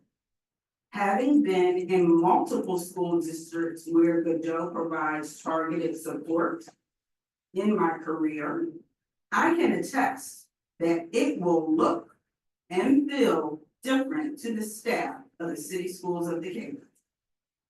I have shared this with them, and I told them it will be different. This is not someone else's problem. It is our problem. We must look at this work as evidence of the inequity of MTSS, child find, evaluations, and determinations. Additional positions will be added to the K-5 level, 2 at K2 and 1 at 3-5. Not at the district level, not at the Wilson Center, but at the school level to address this inequity at the school level. These roles will report to the principal, but let me be clear. These positions will be filled with individuals who are knowledgeable and courageous enough to facilitate crucial conversations with school staff to ensure that all instructional and behavioral strategies are inclusive and responsive to the needs of diverse student populations. These positions will be posted in February, and I encourage anyone and everyone who has had results in correcting disproportionate outcomes for students to apply. I know this board agrees that equitable outcomes for all students do not equal disproportionality. Today, I've shared quite a bit about the definition of specific learning disability. As these remarks transition to STAR mid-year data, I want you to remember that the key to eliminating disproportionality and achieving equitable outcomes is understanding who is making progress and at what rate. With this insight, schools can strategically address students' needs while continuing to support those who have already demonstrated grade level proficiency. As we reach the mid-year mark, the STAR assessment provides a valuable gauge of our progress.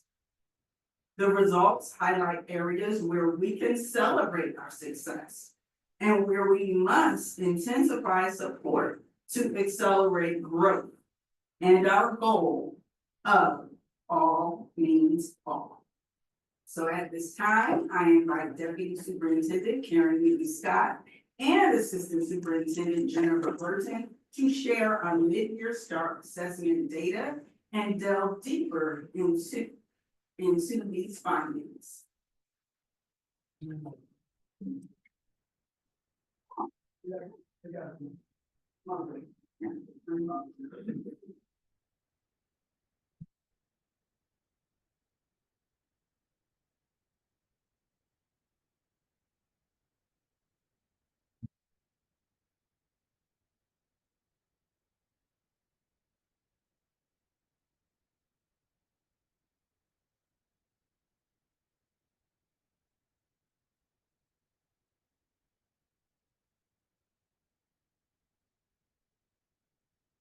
being recorded. Good evening, Board Chair Dr. Sultan, Vice Chair Utz, esteemed board members, Student Board Representative Delana, and Superintendent Dr. Gina Whitaker. This evening, Karen Newton-Scott, Deputy Superintendent, and I will provide a mid-year update on our students' performance across the 3 assessments administered in our district. As you recall, this is our first year administering the STAR assessment for K through 8 students.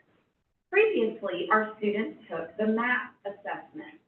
In December, the Literacy Screener Advisory Group, who was selected in partnership with the Sandra Dunnigan Deal Center for Early Learning and Literacy, released a list of 4 literacy universal screeners that was recommended, one of which was STAR. Following that publication, State Superintendent Woods released a list of 5 recommended literacy screeners to the State Board of Education. That list as well. Based on these recommendations and in accordance with Senate Bill 464, the State Board of Education released the final approved list, which included STAR.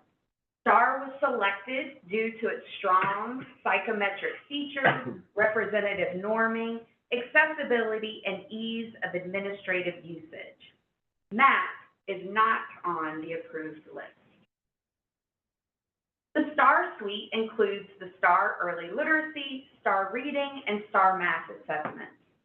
STAR Early Literacy is read to all students and assesses foundational literacy skills such as phonemic awareness, phonics, vocabulary, and comprehension. At the beginning of the school year, all kindergarten through 3rd grade students take the STAR Early Literacy assessment on the computer, along with 2 curriculum-based measures, or CBMs, which a teacher administers. The Georgia Literacy Act requires this combination of assessments.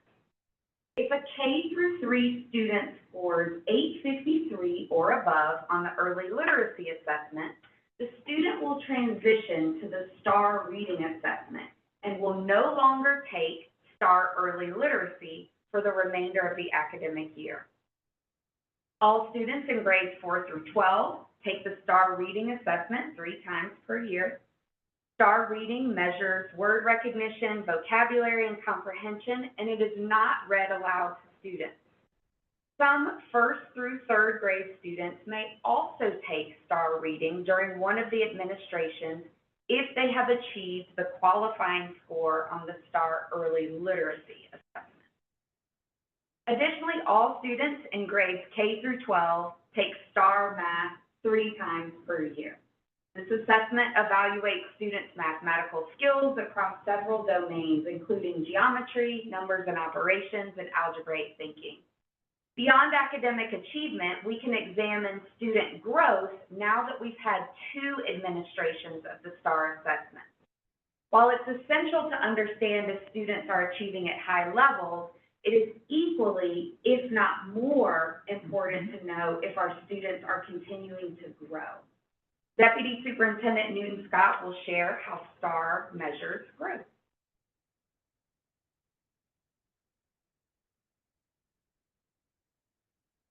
Here we see 2 athletes. One is a novice whose jump increased by 4 inches over 4 months.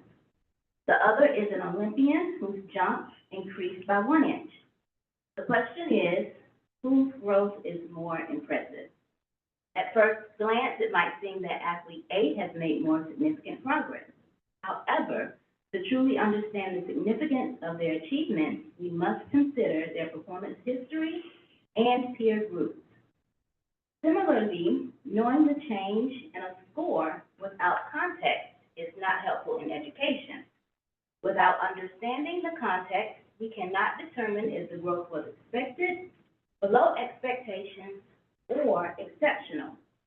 Each student's growth can vary by test, subject, grade level, and prior achievement. Therefore, knowing a student's increased score is only part of the picture. Let's now look at 2 students. These 2 students Both took a fourth grade reading test and scored a 434, which for illustration purposes we'll consider a high score. Jane began the year with a score of 301 and increased by 133 points to achieve the 434. She scored higher than 90% of students who also started with a score of 301, placing her at the 90th percentile for growth. On the other hand, John scored 434 as well, but his beginning score was 364. He increased by 70 points, but many students who started with a score of 364, just like John, grew more than he did, placing him at the 20th percentile for growth. Jane and John are both high achievers, but Jane has shown significant growth while John's growth has been minimal. This is how growth is measured on the STAR assessment. Each student is compared, to their peers with similar starting scores in the fall and is then ranked as showing low, typical, or high growth. Each teacher and principal can also view the entire class to assess which growth quadrant students fall into. Each bubble represents where an individual student's performance falls. As you can see, John is in the low growth, high achievement quadrant. In the middle, we have typical growth. To the right, we have high achievement, high growth, which is where our example of Jane falls. And at the bottom two quadrants, we have low growth, low achievement to the left, and high growth, low achievement to the right. With that in mind, let's look at our early literacy assessment.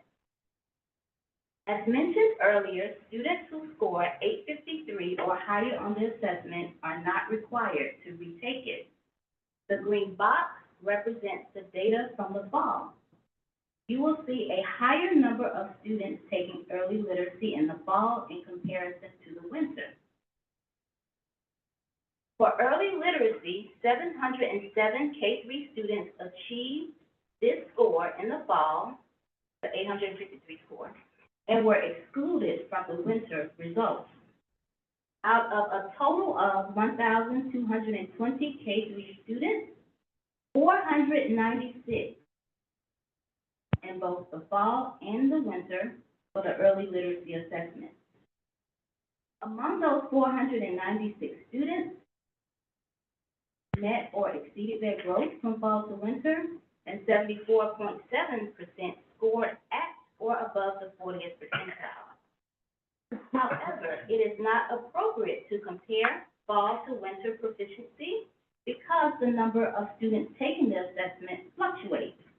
Instead, we monitor if students are acquiring the foundation appropriate growth rate, which is what we will examine next. Here we see the percentage of students in each racial subgroup who demonstrated low, typical, and high growth. For example, within the Latinx subgroup, 36.4%, which represents 16 students, showed high growth from fall to winter on this assessment. 22.7%, which represents 10 students, demonstrated typical growth, and 40.9%, which is 18 students, exhibited low growth. Now let's look at STAR reading. A total of 1,506 K-5 students took the STAR reading assessment. Of these students, 72.9% achieved typical or high growth from fall to winter. Additionally, the percentage of students scoring at proficiency increased 81.8% to 82.4%. From this point on, you will notice red arrows indicating increase, decline, or if there isn't an arrow, it means the score or the percentage stayed the same. Here we also see growth data broken down by race. you will begin to notice a correlation between growth and overall achievement. The higher the percentages of students demonstrating typical and high growth, the more likely it is that we move the needle for the percentage of students at or above grade level proficiency. This data helps us gauge whether we are on track to meet our achievement goals for the spring. Generally, K-5 students who took the STAR reading assessment demonstrated both high achievement and high growth. However, about 30% across all subgroups were in the low growth category, and that is the matter that we will address. Next, let's examine the results for students in grades 6 through 8.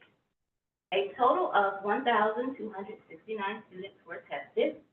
Approximately 70% of these students achieved typical or high growth, but the overall achievement levels remained relatively the same.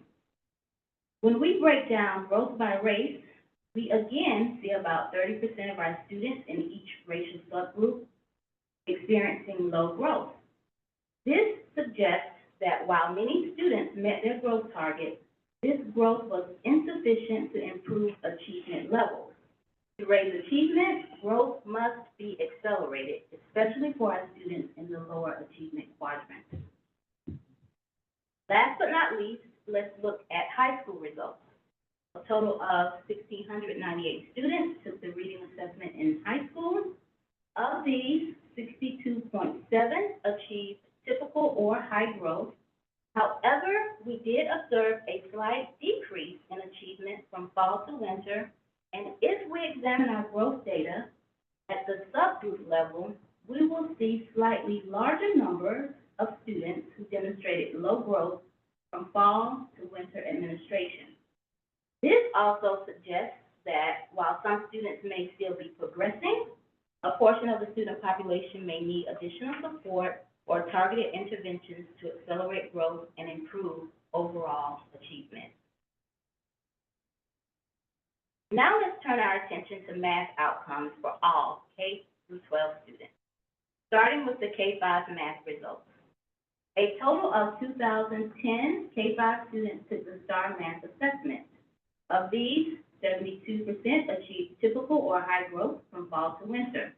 Achievement has increased from 70.8% to 74.7% of students scoring at or above the proficient level. When we break down growth by racial groups, we see that each group includes students at all three growth levels, low, typical, and high. Subgroups nearing 80% of students at typical or high growth levels also show achievement gains. For 6 through 8, a total of 1,255, 3.3% achieved typical or high growth. Achievement also increased here with 73% of students scoring at or above the proficient level, up from 67.8% in the fall. Again, all but one subgroup of students experienced 80 or more students at typical or high growth levels. This trend in growth produces higher achievement outcomes overall, but not for all. The data shows us where our work continues to be. And for high school, grades 9 through 12 for math, 1,726 were assessed, and 65.7% achieved typical or high growth. However, the achievement level of all students remained unchanged. This larger proportion of students in the low growth category across all subgroups, which is why overall achievement levels have stayed similar. Overall, for both reading and math, but overall for math, 70.7% of students in CSB are at or above the proficient level in math at the midpoint of this school year. Additionally, 70% of our students are growing at or above typical growth rates. In reading, 79% of our students are reading at or above the proficient level for their grade, and we're only halfway through the school year. This positions us to be on track to exceed our overall reading goals by the end of the year. Additionally, 68% of our learners are growing at or above expected rates, which is commendable. To summarize our mid-year performance, most of our students are showing growth in reading and math. Compared to other districts nationwide that also take STAR assessment, we are experiencing high growth rates and high achievement. However, our local goals are focused on addressing the predictable performance gaps based on race and socioeconomic status. While we have seen small pockets of growth, we must intensify our efforts to accelerate growth and support our targeted groups of students in achieving at higher levels. Mrs. Burton will return to give us the next steps for addressing our areas of growth.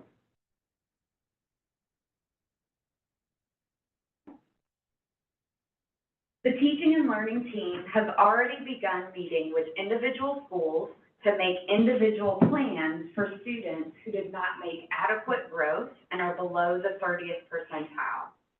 As we meet with schools, we are looking at each student as an individual. We call this putting a name and need to each of these numbers that you've been looking at. Here you'll see up on the screen some examples of things that we've done as a team. We've adjusted interventions or increased the amount of time a student is receiving support from our reading interventionists. We've moved an intervention time for a student so it doesn't interfere with their ESOL services.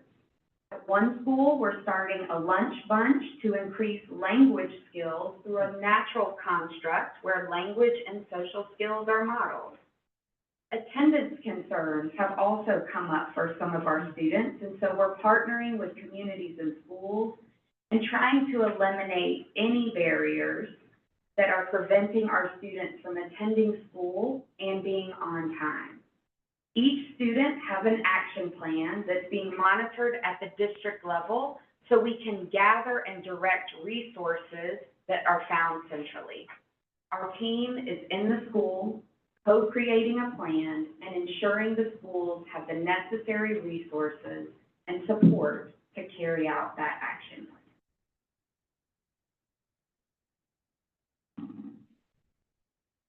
So Chair Sultan, I have one additional comment.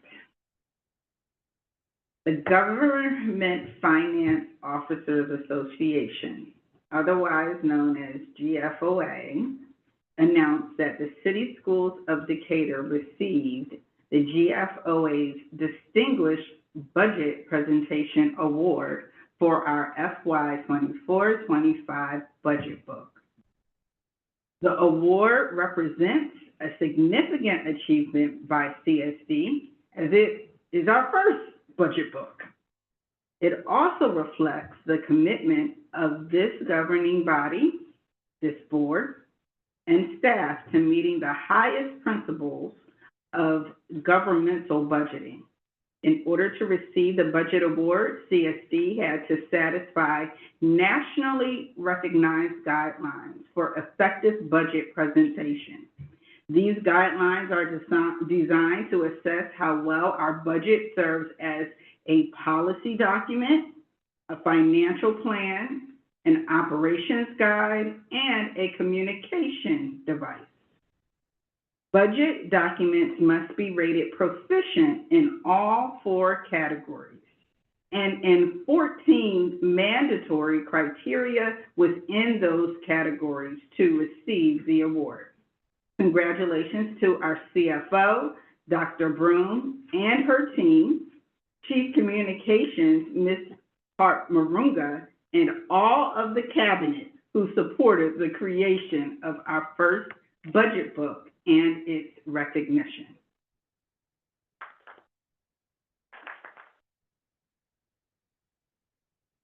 Chair Sultan, that completes my report.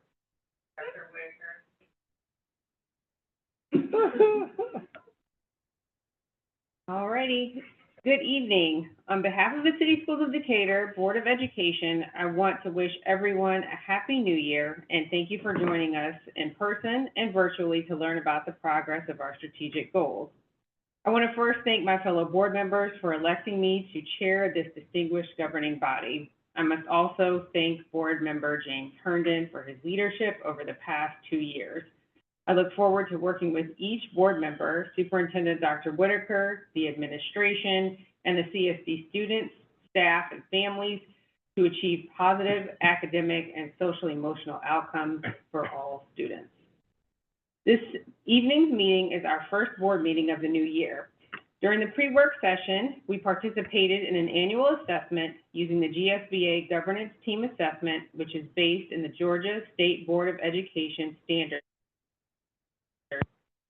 While it is not intended to be used as an evaluation instrument, this tool provides the board and the superintendent with a status review on implementing identified best governance practices. Additionally, there was continued discussion from the December meeting on protocol regarding staff political activities, along with a review of an initial draft of policies related to general public relations, including possession of weapons by visitors. The board heard 2 presentations during the work session. During the first one, the board and the public received an update from the newly named Safety and Technology Services Division. As the board continues to work towards ensuring competitive compensation for staff, the second presentation provided concepts for next year's school salaries. The board accepted 3 policies on drug-free workplaces, staff responsibilities to report criminal activity, and public participation in board meetings for first read. An update to the regulation on public participation in board meetings was also shared. The presentations for all board meetings are available on the district's website in Assembly. Every month, the board looks forward to celebrating our schools and the achievements of our students and staff. At tonight's meeting, we recognize an all-state athlete from Decatur High School and the dedicated members of a staff-initiated mentorship program at Fifth Avenue Upper Elementary. January is National Mentoring Month, so this recognition is very timely. We congratulate our students and staff for their achievements. Now that the second semester is underway, I encourage our families and the community to continue to support our students and schools. Check school newsletters through CSD Weekly for upcoming events and activities. As I conclude my remarks, I have a few dates that I want to bring to the public's attention. This month, CSD will follow the legal procedures for opting out of House Bill 581, establishing a statewide floating homestead exemption and cap on property taxes. 3 public hearings were previously publicized. The first was virtual this morning. The second, an in-person hybrid meeting, will follow today's board meeting. The third public hearing will be virtual on the evening of January 21st at 6:45 p.m. 2 additional virtual hearings have been added and publicized for January 30th at 10 a.m. and 6:45 p.m. Please mark your calendars for the next Board of Education community meeting on January 22nd at 6:45 p.m. at Glenwood Elementary School. The agenda will include a discussion on the Georgia Vision Project, an update on early learning, fiscal year 26 budget development, and community questions. January 30th, I will at the annual State of the City. Finally, the next board meeting will be Tuesday, February 11th, 2025. And that concludes my remarks for this evening. Board members, do you have any thoughts you wish to share? No? All right, Dr. Whitaker, please introduce your presentation. Thank you, Chair Sultan. I would like to call on Dr. Lonita Broom, Chief Financial Officer, to introduce our auditing firm, Malden and Jenkins LLC, to share the results of our FY24 audit. Good evening, Board Chair Dr. Sultan, Vice Chair esteemed members of the board, Board Superintendent Representative Delana, Superintendent Dr. Whitaker, community, and colleagues. The district engaged a firm of Malden and Jenkins to perform the annual audit as required by the official code of Georgia, annotated 50-6-6. The audit was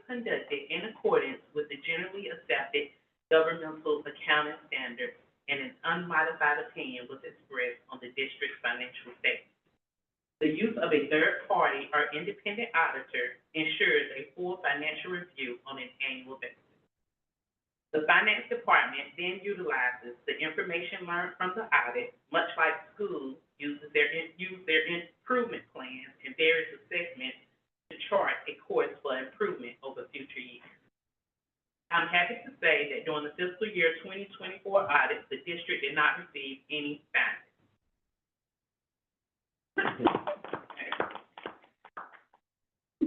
One item was noted as a constructive recommendation. Fiscal year 2024 fund balance exceeded 15% of the fiscal year 2025 budget by $1.7 million.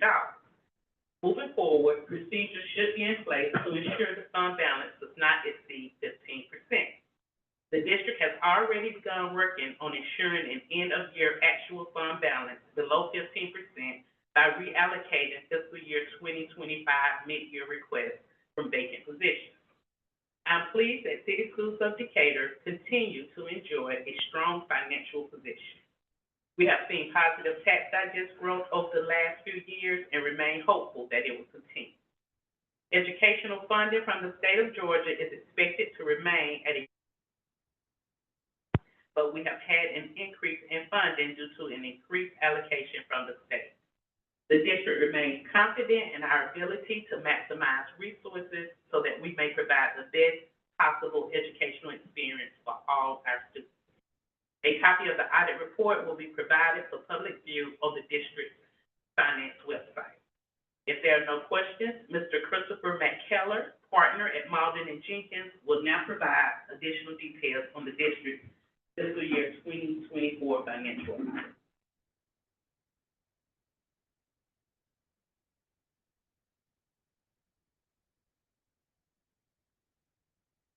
All right, thanks for having me this evening. Dr. Broom really took most of my presentation there. She did a great job explaining that. But you should have in your agenda packet a couple of different documents, one of which is the presentation of the audit results, the SPLOST performance audit, which is a smaller document, and then the thicker of the documents is the annual financial report. And I'll stick pretty close to the presentation of the audit results. It gives some financial highlights, required communication, and then the audit results.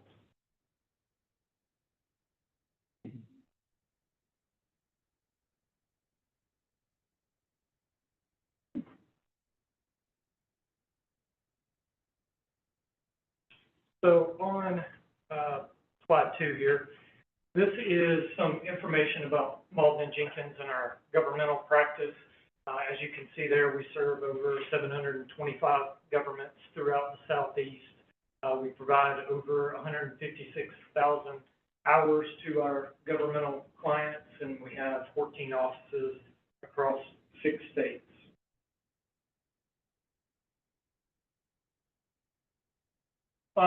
So the audit results, as you can see there, the financial statements are the responsibility of management, and our responsibility as external auditors is to provide an opinion based on our audit in accordance with government auditing standards and generally accepted auditing standards. As Dr. Broom alluded to, we did issue an unmodified or clean opinion, which means that the financial statements present fairly in all material respects. Just an overview of some of the financial highlights. This is the entity-wide or full accrual financial statements, which would include capital assets and long-term debt, as opposed to your fund level financial statements. As you can see there, total assets and deferred outflows were approximately $279 million. Liabilities and deferred inflows were approximately $230 million, leaving you with a net position of approximately $49 million. To further break that down, $9.1 million was restricted for certain activities. and that's restricted by outside sources. And then $132.4 million is net investment in capital assets, which is essentially your total capital assets less any related debt. The net position did decrease by approximately $6.5 million. A lot of that, I believe, is due to net pension and net OPEB liabilities, so nothing to be concerned about there. We did issue 2 compliance reports, one of which is in accordance with the government auditing standards, and the other in accordance with uniform guidance, which is your federal expenditures. Neither of them had any material weaknesses or significant deficiencies, so the district should be commended for that.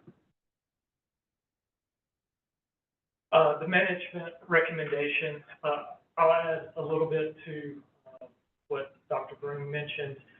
So GFOA recommends 2 to 3 months of fund balance. So that's roughly 17 to 25%. The district was within that range.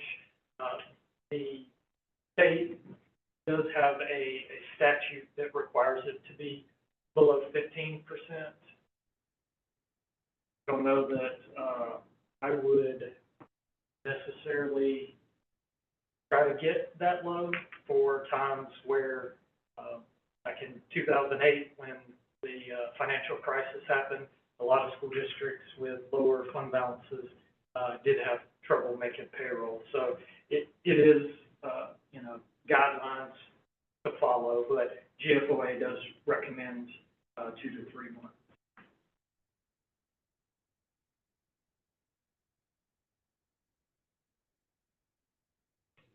We received full cooperation with management and staff. Dr. Broome and the rest of the finance department, they do a great job of having everything prepared for us when we show up. Any questions that we have, they're quick to provide that to get us in and out just as quick as possible. Went smoothly this year. There were no disagreements with management on any accounting issues or financial reporting matters. We did not have any unrecorded or past adjustments, so all adjustments have been posted to the financial statements. And we are independent of the school district, which is required by AICPA standards, and it's what you would want from your external auditors. The next few slides I have here are just some charts on how different balances changed, but what I'd like, management discussion and analysis, which Dr. Broome and the finance department prepare, and it is more of a summary of how balances change and the reasons why those change. So I like to point people to that for a summary, especially if you don't want to read all 100 and something pages of the financial statements. So it's a good 5-page summary that gives you the highlights.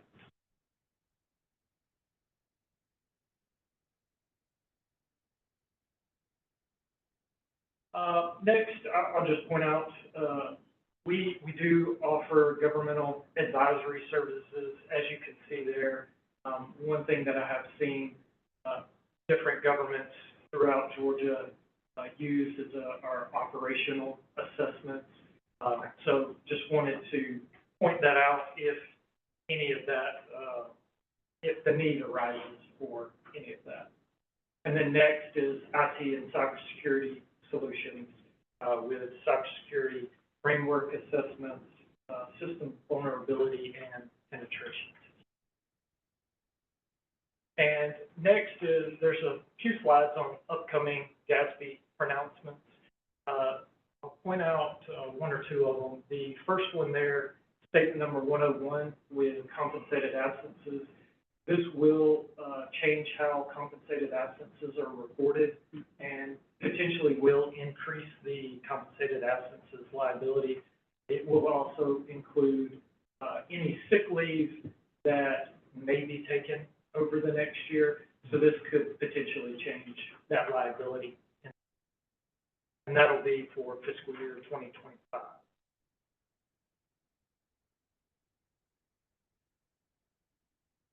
And also statement number 103, a lot of this is just, it's not necessarily changing any information, it's just changing where it's reported in the financial statements.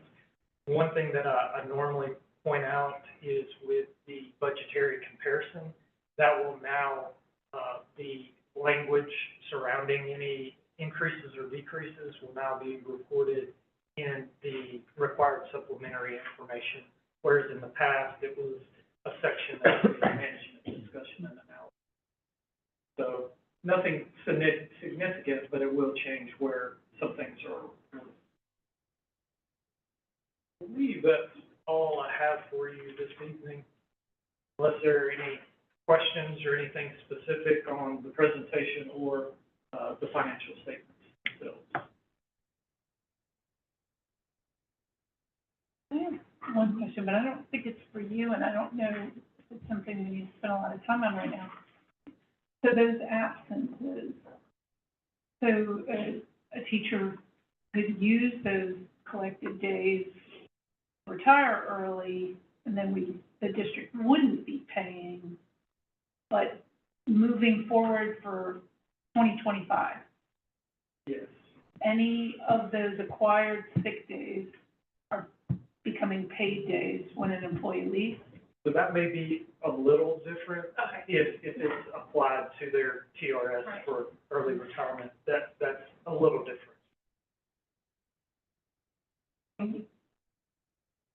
Well, I want to thank you, but even more importantly, I want to thank the board for funding the comptroller position in FY '24. This position, inclusive of our entire finance team, worked diligently to ensure we had an unmodified, clean opinion. Additionally, the Budget Book Award mentioned during my superintendent's comments substantiates our goal of transparency in our finances.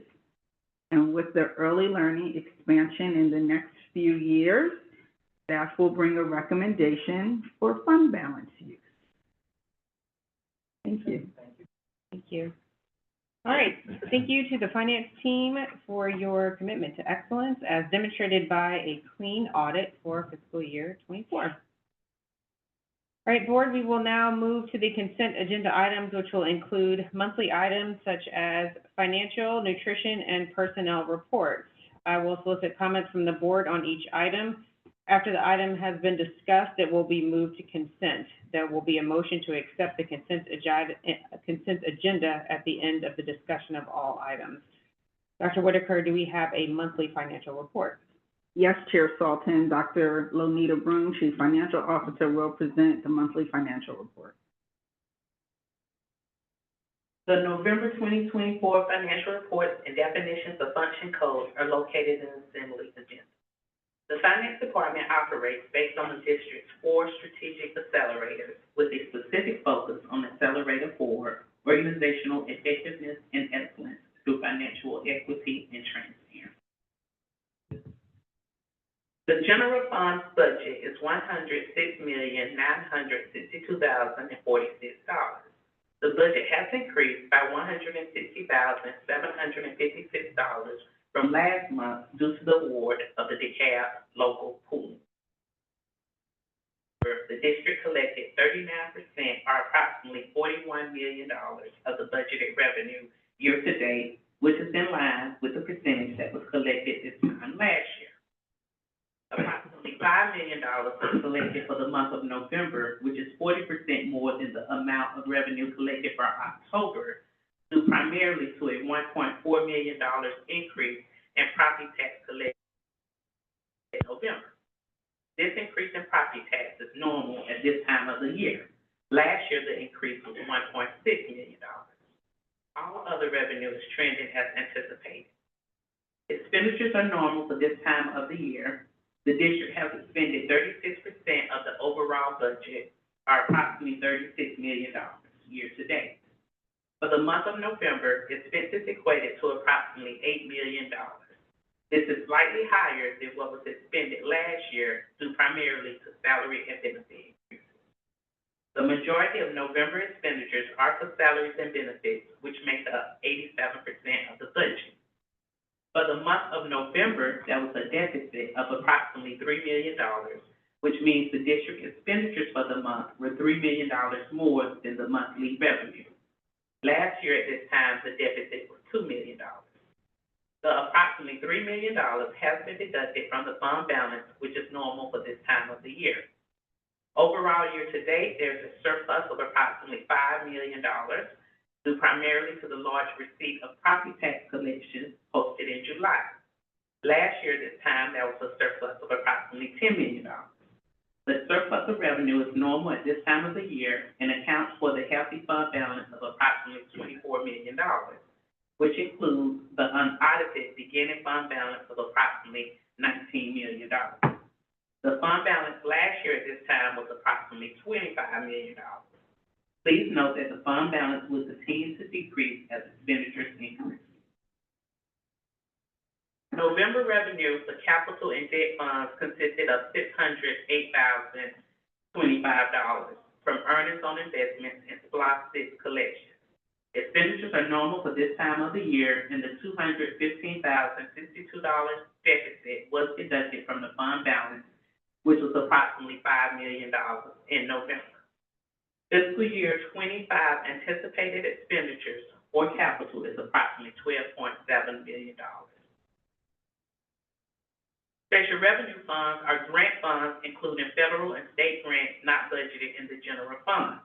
We have closed out all of the fiscal year 24 grants and are continuing to set up the fiscal year 25 grants. The district has collected 34% of the anticipated fiscal year 25 grants and expended 31%. School nutrition revenue is coming in less than projected, and expenditures are trending within the same range as previous years. The school nutrition budget is being analyzed and will most likely need financial support from the general fund. The $299 surplus for November increased school nutrition fund balance to approximately $2 million. Last year, this time, school nutrition fund balance was approximately $1.8 million. I will be happy to respond to any questions or provide clarification. Thank you so much, Dr. Brim. Any questions or comments from the board? All right. Thank you. Thank you. Hearing none, this item can be moved to consent. Agenda item number 2 is the school nutrition report. Are there any comments from the board? Hearing none, this item can be moved to consent. Consent agenda item number 3 is the personnel report. Are there any comments from the board? Hearing none, this item can be moved to consent. Consent agenda item number 4 is the mid-year budget amendment. This presentation was made last month. Are there any comments from the board? Hearing none, this item can be moved to consent. Consent agenda item number 5 is the Decatur High School PAC auditorium seating. Are there any comments from the board? Hearing none, this item can also be moved to consent. Chair Sultan, may I read the recommendation? Yes, please. I recommend the City Schools of Decatur Board of Education approve the consent agenda items 1 through 5.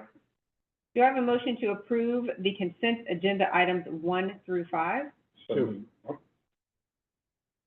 Board Member Utz makes the motion. Do I have a second? I'll second. Board Member Herndon seconds the motion. Is there any discussion? Hearing none. All those in favor?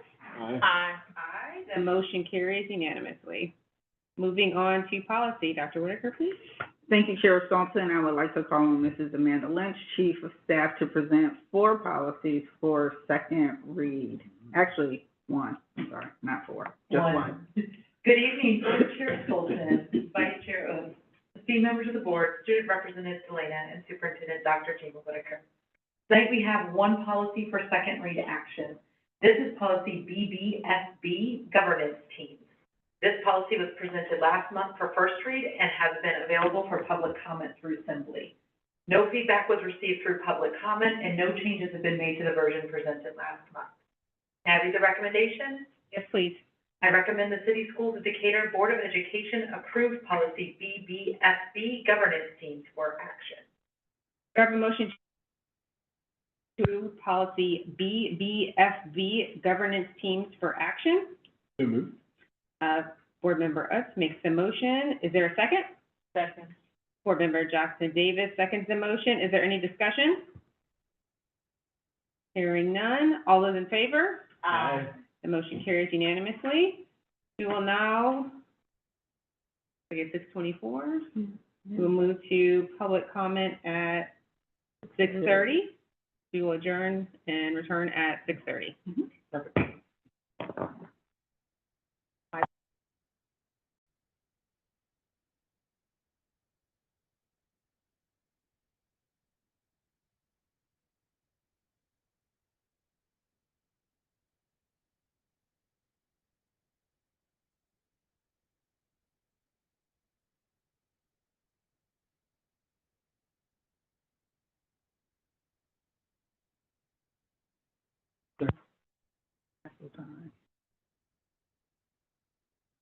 Okay. All right, we will now move to the public comment portion of our meeting. The following information is included in the board policy manual, and members of the public, when they sign up, it serves as a reminder for all speakers and members of the audience. The opportunity to address the board during public comment is limited to district parents, students, residents, employees, businesses, and organizations. Persons wishing to address the board during public comment must sign up and before the public comment period begins, and in doing so will be asked to state their connection to CSD and/or the City of Decatur. To allow for time for the board's other business, public comment will ordinarily be limited to 1 hour or 20 speakers. At the board's discretion, the public comment period may be extended for a specific amount of time or specific number of additional speakers. The time limit for all speakers will be 3 minutes. Persons speaking during public comment will not be permitted to yield the floor or transfer unused time to other speakers. Comments during public comment should be addressed to the board as a body and not to any individual board member. At the chair's discretion, persons violating this policy may be asked to step down. Speakers should be courteous and professional. Speakers are not to list complaints about specific personnel or individuals connected with the district in a public session. The board strictly prohibits abusive language, cheers, applause, or shouts from the floor. Disruptive persons will be asked to leave the meeting room. The chair may terminate public comments that are profane, vulgar, defamatory, or disruptive.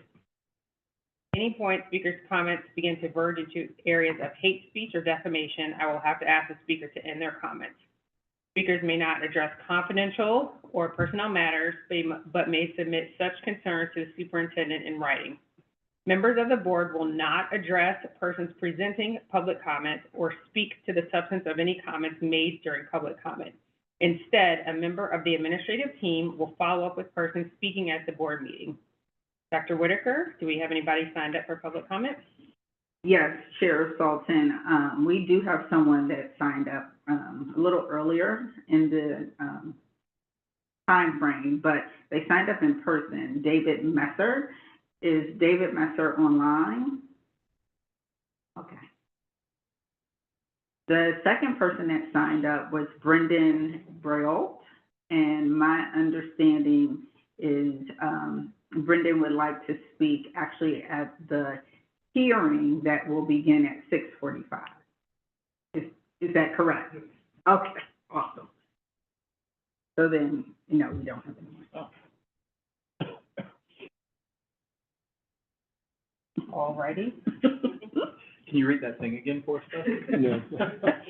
The whole speech. Yeah, please, just as a reminder. That's good. I think you got it the first time. All righty, well, having no speakers, we would all like to thank all of our speakers for taking the time to be here tonight. As board members, it is important for us to hear the concerns from our communities, and we take your comments into consideration. Move on to future dates then? Okay. Next Tuesday, January 21st at 6:45, we will virtually hold one of 3 additional House Bill 581 intent to opt out public hearings. The final 2 hearings will take place on Thursday, January 30th at 10 a.m. and additionally at 6:45 p.m. We will engage with the community in a 2-way dialogue via our community meeting on January 22nd from 6:30 to 8 p.m. at Glenwood Elementary.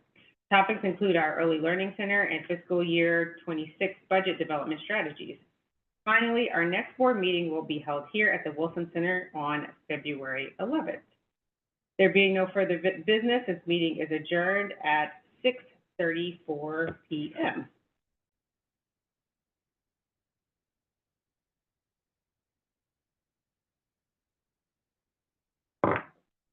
We will now call this meeting to order at 6:45 p.m.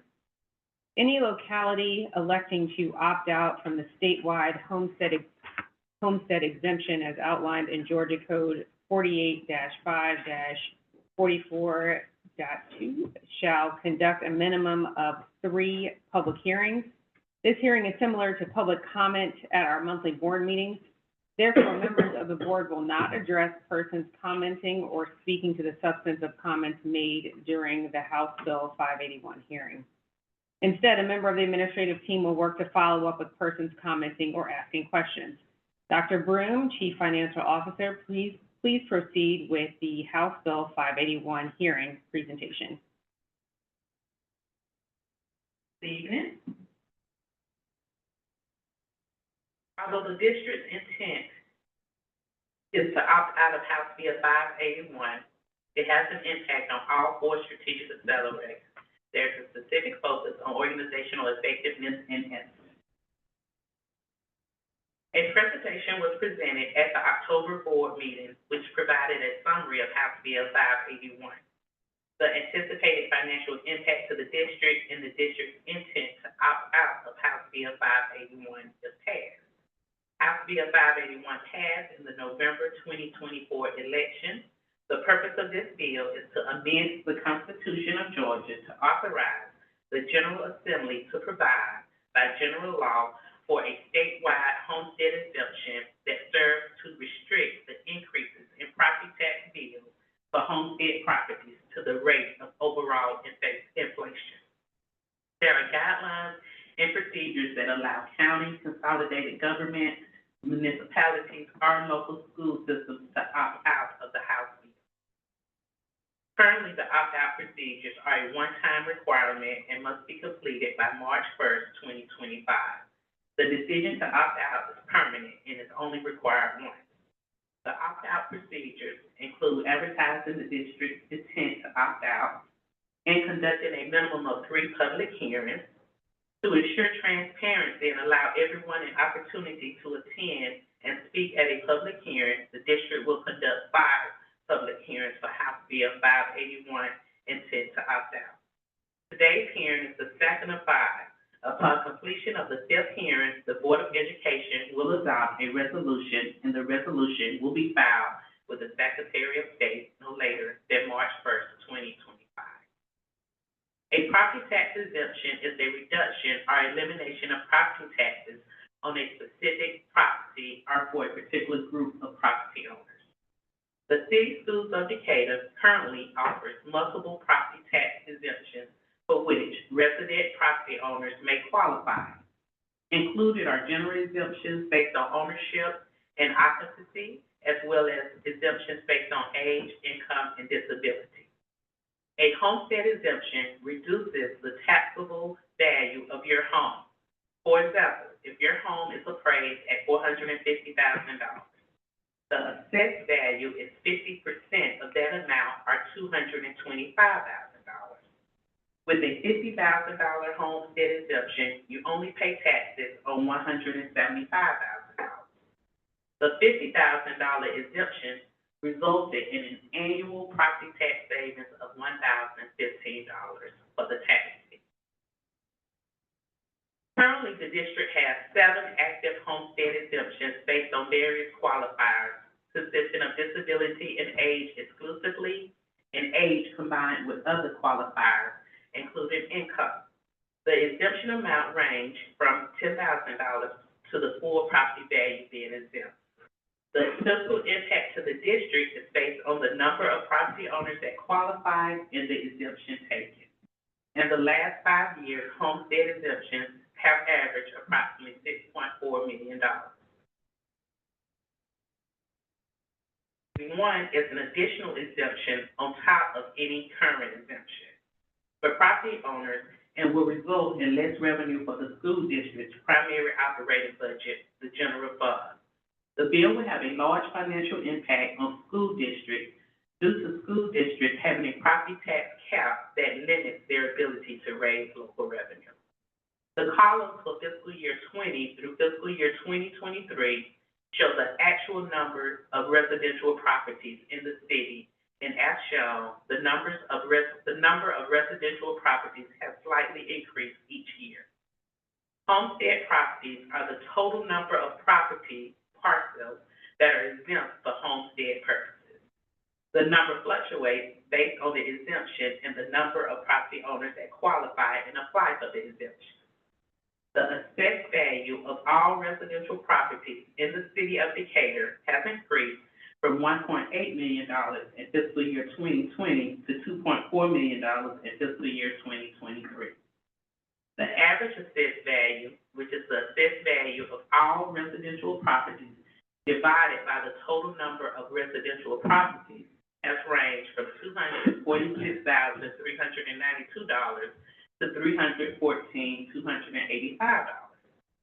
The average assessed value multiplied by the eligible homestead properties gives us an estimated assessed value of homestead properties.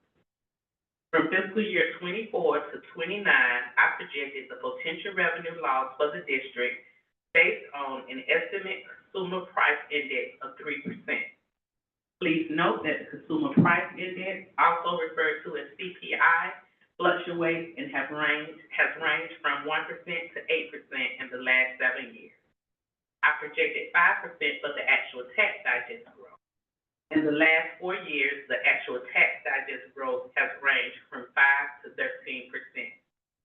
Based on those projections and a millage rate of 20.30, fiscal year 25 potential revenue loss is approximately $500,000, and the potential revenue loss increases each year with a projected revenue loss of $1.7 million in fiscal year 2029. My numbers are conservative, however, as shown, the actual digest growth rate has traditionally exceeded the CPI rate. The reduction in the general fund operational budget from the property tax cap will negatively impact the district's ability to provide adequate educational services and competitive salaries.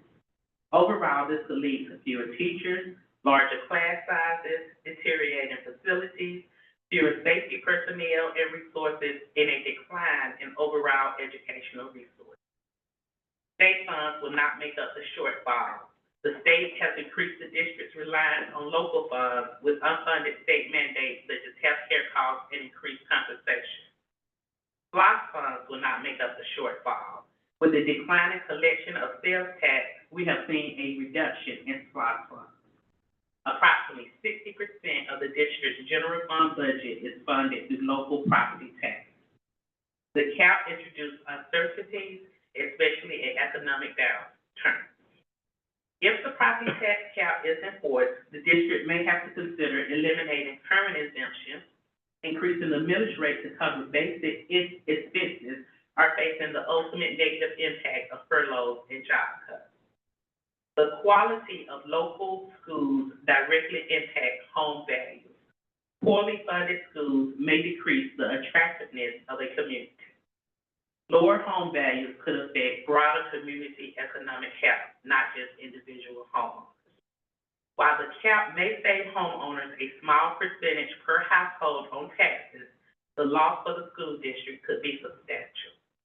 With increases every year and projected increases of over $1 million from fiscal year 27 forward, Failing to opt out of House Bill 581 will lock the district into potentially damaging financial constraints. Voters voted for House Bill 581 on November 5th, 2024. The tentative and aggressive timeline for action required an advertisement in the local newspaper and on the district's website of the district's intent to opt out. Advertisement dates announcing the Board of Education intent to opt out were posted on January 9th and will be posted on the 16th, 23rd, and 30th. Although only 3 public hearings on the district's intent to opt out are required, the Board of Education will conduct 5 public hearings. Today's hearing is the second of 5. The third hearing and all remaining hearings will be held virtually, and the address is listed on the website. An opt-out resolution will be presented to the board at the February 11th board meeting for board adoption. The resolution will be filed on February 13th, 2025. This concludes the second of 5 hearings for House Bill 581. Thank you, Dr. Broom. Members of the community who would like to provide public comment on this topic may indicate their desire to do so by raising their hand here in the boardroom or by pressing the raised hand icon in Zoom. We will conduct in-person public comment first and then transition to public comment via Zoom. In-person commenters will be asked to complete a sign-in sheet. Zoom commenters must ensure that their name in Zoom provides a clear first and last name. All public comment participants will be limited to 3 minutes each. Chair Sultan, the first person who has signed up is Brendan.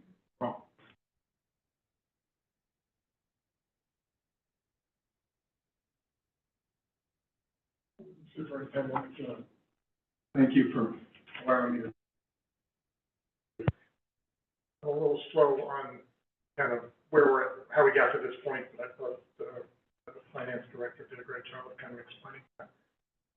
As a taxpayer, taxes are at a breaking point. I get that there's a threat to the schools.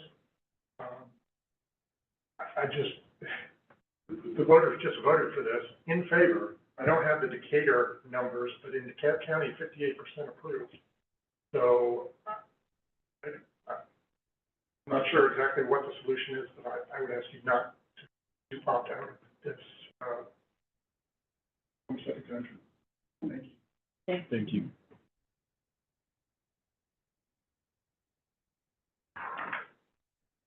The next person we have is Barney Rhodes. Barry, I'm sorry. My apologies.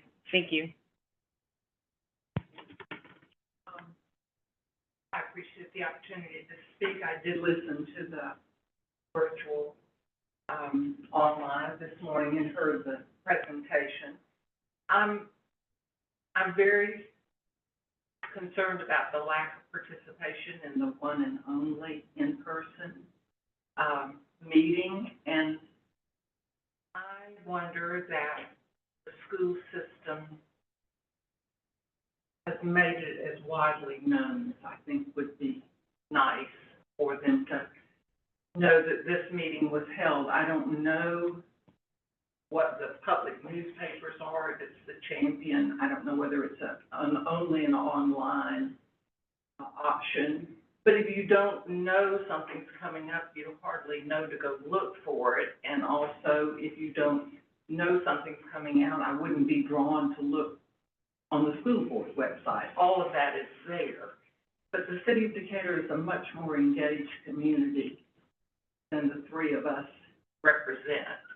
And I think when we voted in November and said we were in favor of it, it didn't seem to mean anything, because I hear that it's already decided that we're going to opt out of it as a school system.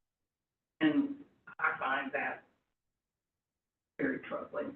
And the other question, and I know you're not going to answer me back, is does the city hold a separate series of things? Is it 2 different entities that have to opt out, since the school system and the city both are part of this system, and it's not real clear to me how that works. So, that's all. Thank you. Thank you. The next person we have is Sarah Barefoot.